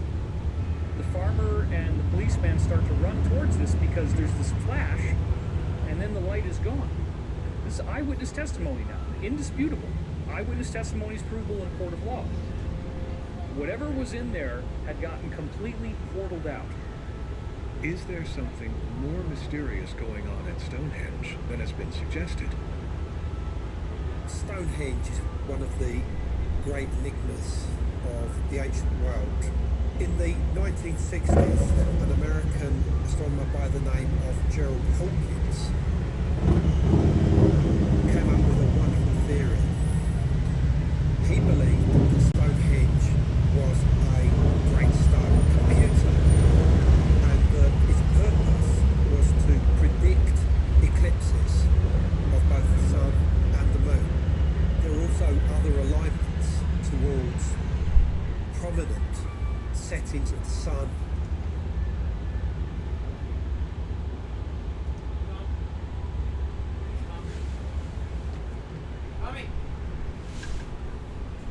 Oh, hey, how's it going? Come on in.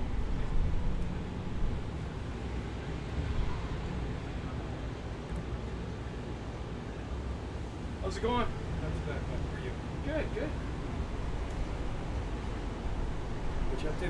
Oh, I was just doing a little bit of live stuff. Yeah. Yeah?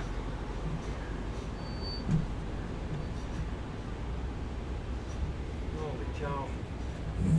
The kid's done here letting everybody do this. These are fire egresses. It's a fire escape on that far end. Let's make sure that something is... For this guy too. We'll work within it for sure. What's up, man? Sam says you haven't paid your rent. Yeah, we for got to July. talk about that. And We sure got to talk about this. So you didn't pay for July? Rent. I want to talk about rent. Okay. I want to talk about what was promised. Whatever you want. Tell me what you want. What do I want? Yeah. I want what's promised. Well, what was promised to you? You promised me the trailer. To keep? Yeah, you did. You Okay. promised me the trailer. You also promised me a place to stay. Okay. Forever? I committed to you for 2 years. Do you 2 remember years. this? Okay. Yeah, that's true. Tell me about the 2 years, though, Tom. No. Hold on. What was your commitment to me for 2 years? What were you gonna do? What was I gonna do? I don't know. I'm asking you. Well, I was gonna help you out, like I've been helping out all summer long. I helped you out, right? I laid your tile. I painted your whole house up in Oyama. I was supposed to have a place there, but you've been waffling back and forth. Tom, I don't know what's going do I owe on you there. something for the work you've done? The work Let's you've done. say I've never asked for anything. Just Dan. tell me, do I owe you anything? I mean, Based on what you promised me, absolutely yes. What do I owe you? Well, what do you think? Let's talk about it a little bit more to see first of all, let's the whole come. idea of you getting the trailer also included you not staying here for up until November. last year. Absolutely. So you stayed here till So what happened during When that was- time? You left me in the fucking lurch, in the middle of the fucking winter, with no job, and I was supposed to be here doing shit for you, and then you asked me for $750 rent, and then it goes down to $200, and then it goes up to $500. Tom, And now, hold on. Our whole deal was was a verbal contract. I have never wafted or veered from that path. I've always been here, ready, willing. I was supposed to have a key to that shop down there so I could do this shit. You can't work here. You're so fucked up. Your in the head. son, you put me in charge. You didn't put me in charge. You put your son in charge of me. Your son was so violent. I'm not suggesting to that me. you guys can get along. No. Hey, you put someone in charge. Your place. This is your place. Right? Tom, is this your place, Dan? I'm just or is asking- it your son's Tom, place? Shut up. Just shut your fucking hole. Okay, go. For a minute. Go. Do I owe you anything? Absolutely, I already Tell me what I told owe you. Just tell me what I owe you. What do you want? Well, we haven't even scratched the Tell me surface, what I Dan. want. Just tell me what I want. What you want. What I want? Yeah. Well, let me think about that. You gonna give it to me? I have no idea what you want yet. Well, what's the equivalent of that trailer first? Let's go with that. Which trailer? That trailer that was parked out there for so long that everybody else uses that was promised to me. Tom, that was promised to you. You gave it to me. I said, have I worked enough for this trailer? And you said, yes. You know. And what did you give me? No, hey, Dan, what did you give me? That's not even that. You promised me so fucking much. You stayed August. You stayed like we did. Holy cow! The time that I stayed here, do you think that was fucking fun for me?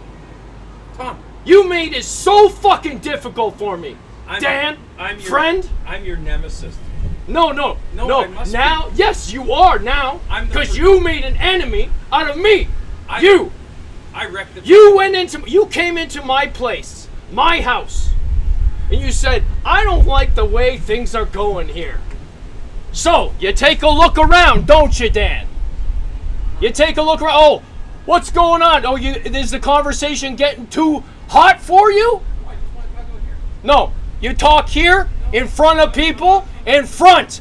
Public! Public! Thank you.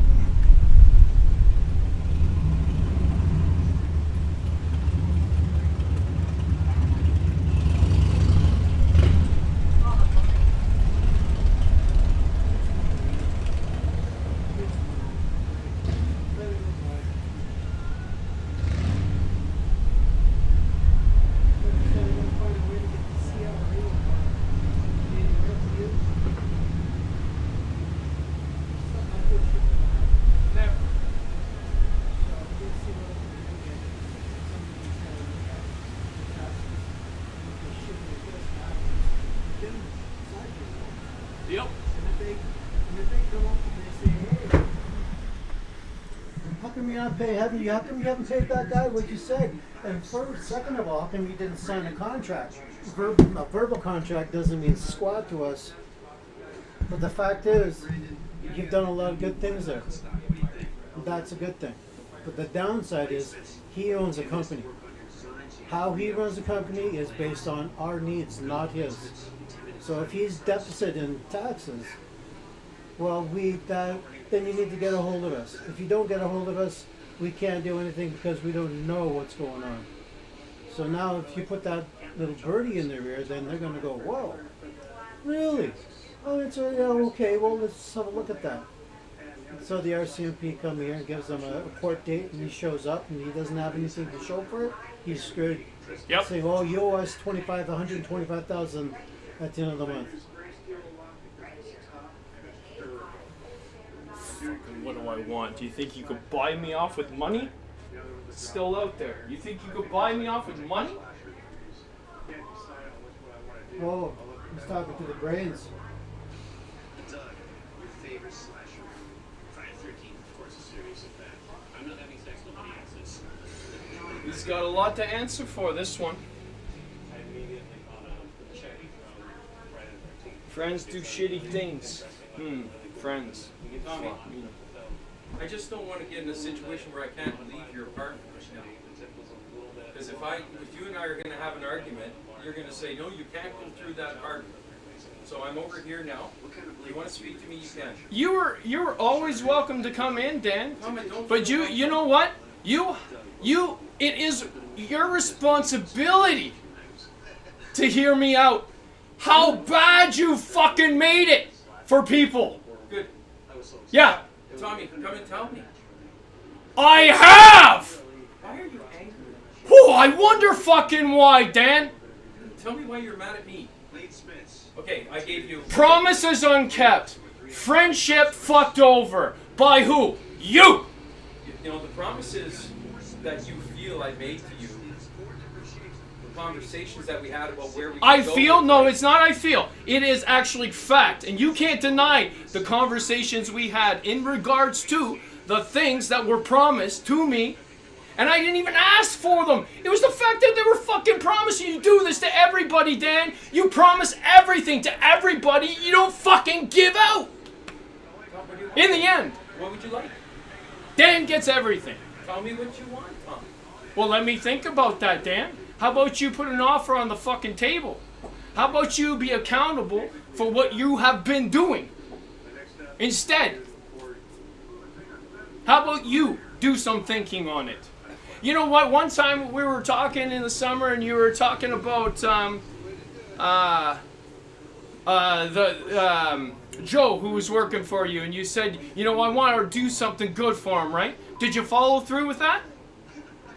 Did you follow through with the goodness that you said you were going to do for Joe when he left? How much you were going to give him and all that kind of shit? There's nothing between you. Nothing between me and you. Well, why did you talk to me about it? Hey, here's the deal. You set yourself up to be the big man on campus that you were going to give and give and give. And all you did was take, you gave me cash. Yeah? Yeah, you gave me some cash, didn't you? And you gave me some other things just to keep me going.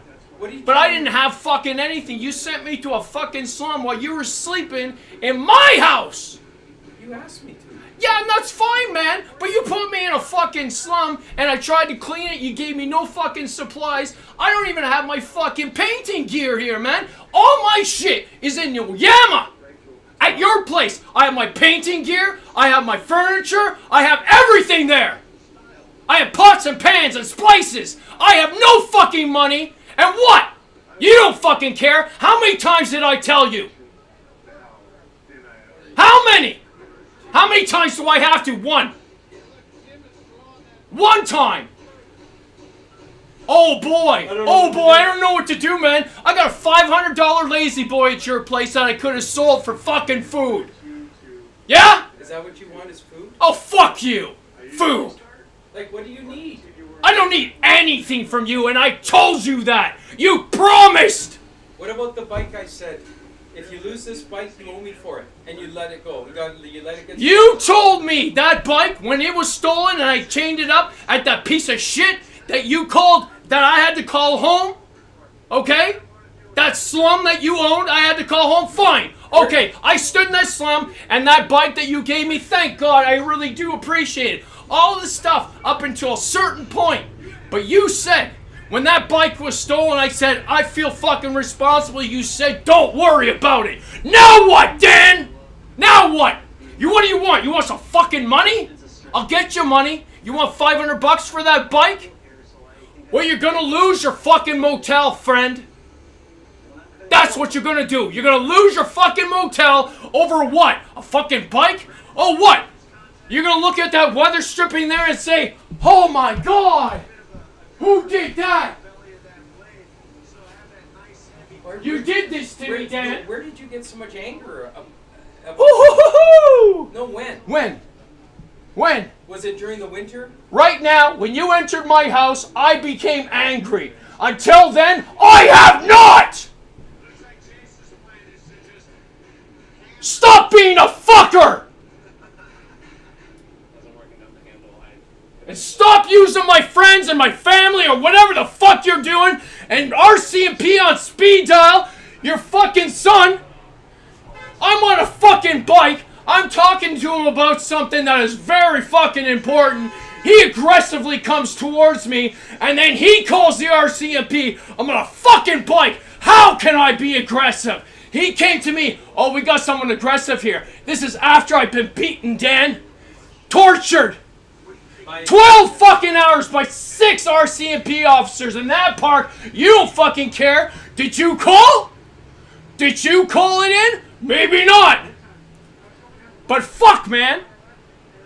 You got RCMP on speed dial. You're trying to kick people out of their homes.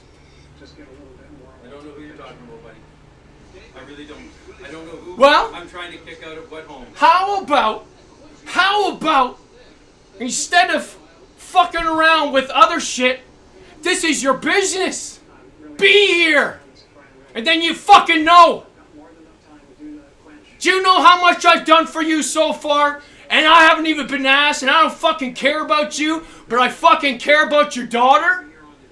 Do you know how much? Fuck you. Fuck you. What are you talking about right now? Like, what have you done? I'm not here. You know what? I don't fucking care what you think of me right now. You need to answer for you. You need to answer for it. So guess what, Dan? You picked the wrong fucking guy to sever friendships with. You did it, man. Do you see this?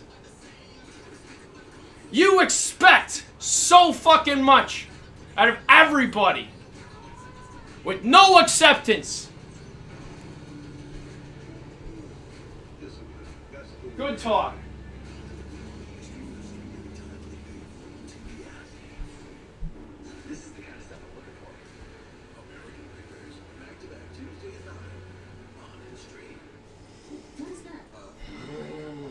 It's just that it's...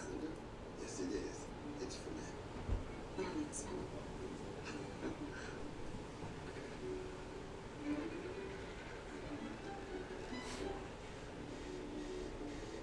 Kick off the day with protein and energy from Vector. Show the boss who's boss. Show the game who's game. Nice catch. Show up with high protein and energy from Vector. Nothing should get in the way of pizza night. At Little Caesars, we cook ours at 475 degrees and never touch it after.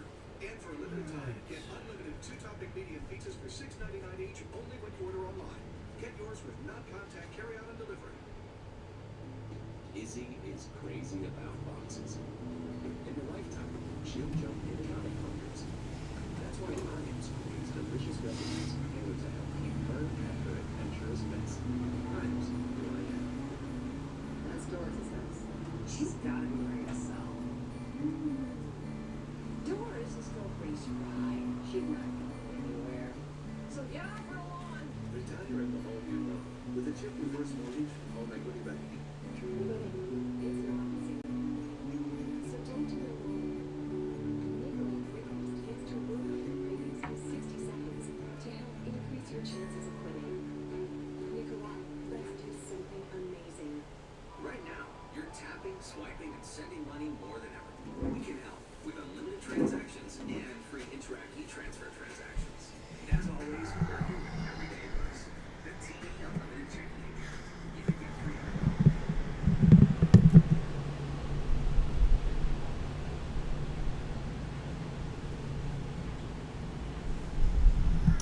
You'll never be able to sell this place in time. Fuck, it's gonna lose it all just because of being a fucking dick. That's how easy it is, folks.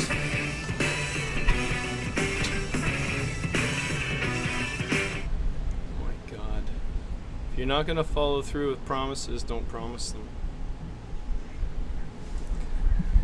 Anytime I lost in poker, I always gave. I don't know any time where I've ever signed a contract about money or anything.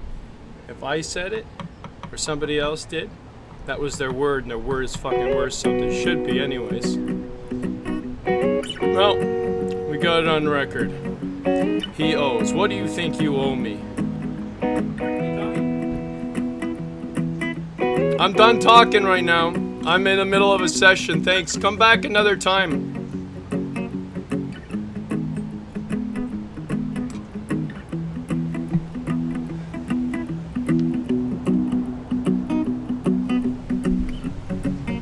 Trying to make a living here. Giving enough to this conversation. People need to think about shit.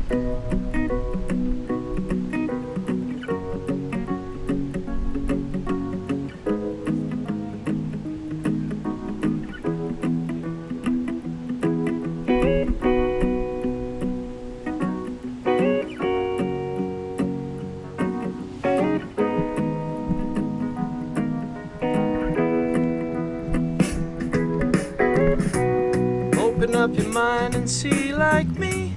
Open up your plans and damn, you're free. Look into your heart. Look into your heart.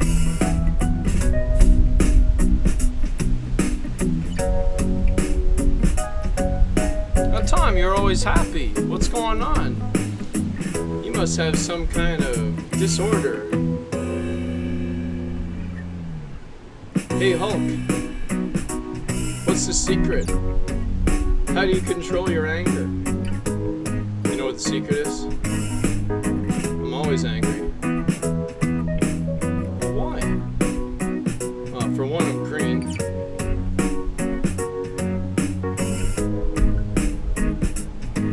Green's not so bad.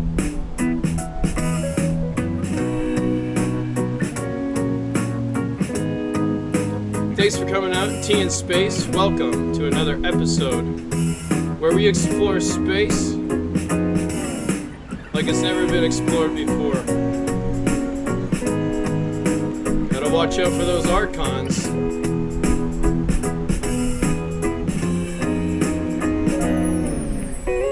Sometimes they can put on a pretty good act. Things can change. Maybe. Here's what I know. Some things have to be destroyed. That's the whole creation process, man. So if we know one thing, it's that. That's constant. So I'm gonna blow up my hemorrhoid donut. Still in a lot of pain. I don't feel it that much anymore, but I can't wait to get on that bike.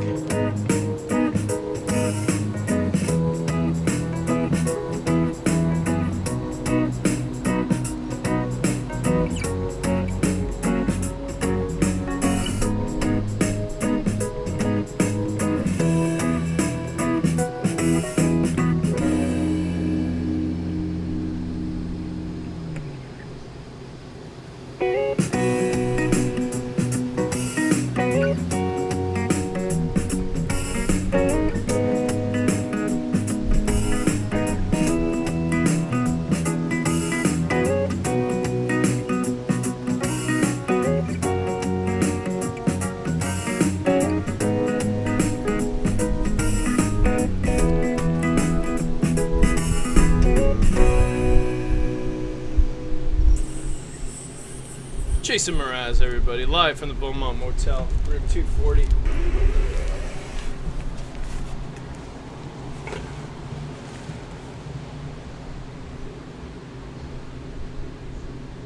The works covers steering, suspension, brakes, batteries, lights, interior, exterior, your tire treads, everything.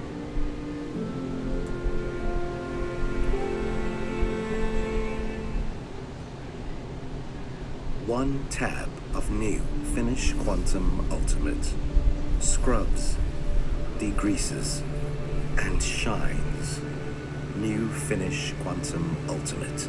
The ultimate clean and shine.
takes for other people to get shit done. And for him to be held unaccountable, that's a human rights, and it's also human conditioning, which means that you can call Health Canada and say, hey, you know, I got black mold in the walls here. I've been sick for Yeah, the you last can do this. 5 days. Yes. Here's my doctor's note. Come in. They'll come in and they'll say, oh, you got 30 days to clean up all this black mold, or we're shutting you down.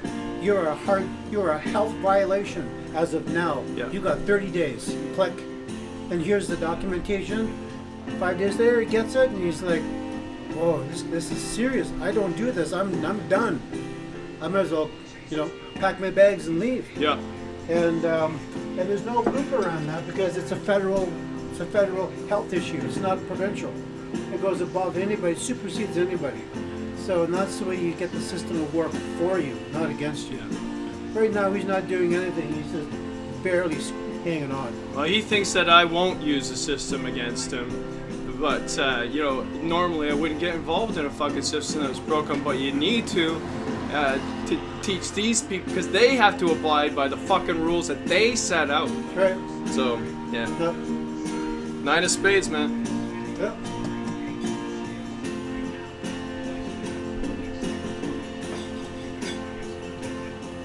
Your word is your word. You know, there's nothing you can. This place is clean. Yeah. There's no shit. It smells good. Yep. Sure, it looks a little bit over cramped, but that's your style. Yep. Anyways, we're gonna get out of this shit. Thanks for being here, man. I appreciate it. Thank you for being around. No, it's good that I get to see his true colors. Yes. See him as a piece of shit he really is. He's just a fucking scared little boy scratching his balls. He doesn't know if he's coming or going. No. He's going, as far as I'm concerned. He's getting the fuck out of here. He's had so many fucking chances. He's gotta go. Yeah. So, you know, if you need a letter of support or something from me, I'm gonna write a letter stating this guy doesn't know how to listen. He doesn't know how to operate this place. You know, sure, he might be the manager or not. If you're the manager, you're gonna be. You have to get your.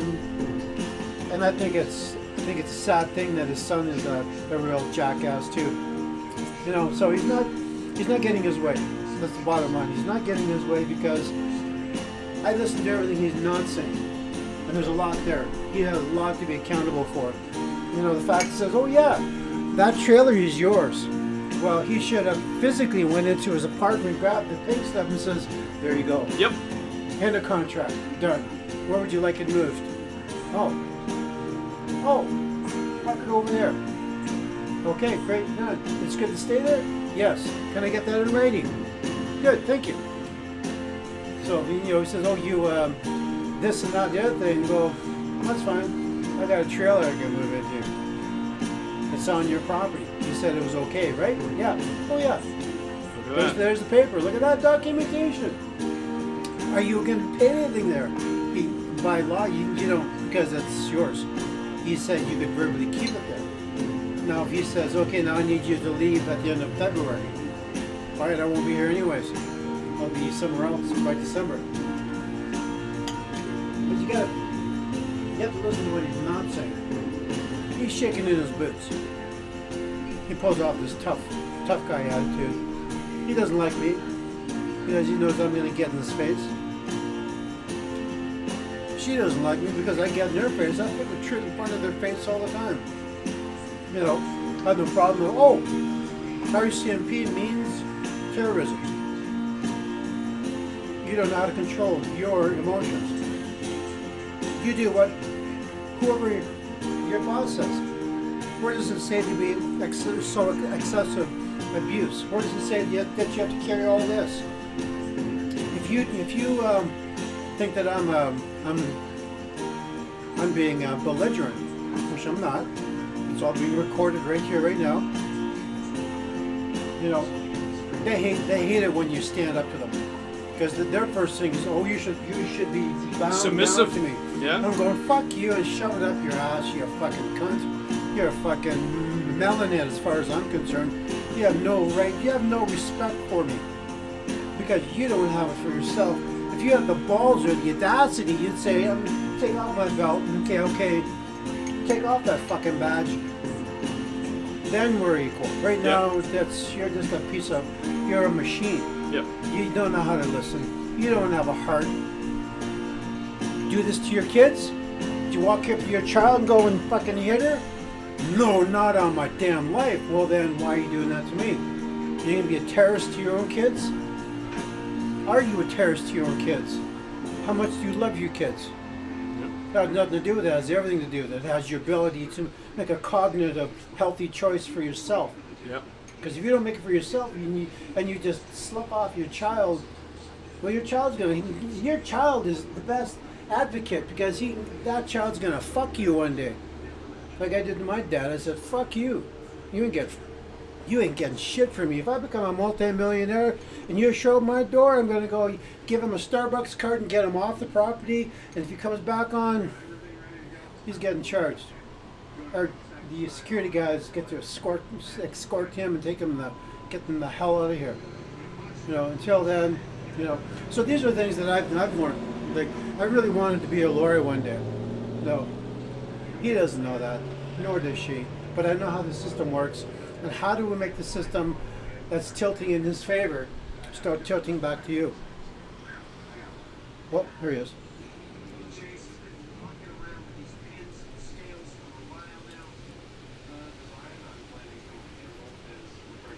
Yeah, don't worry.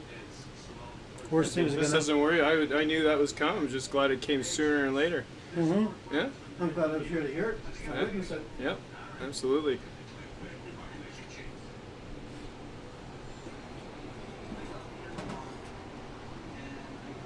Well, that's another episode of Tea in Space. My name's Tom. This is Space. That was Gordon that you heard the voice of. Gordon Bird.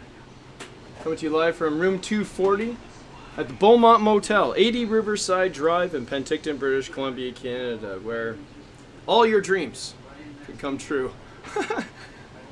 All right, until next time.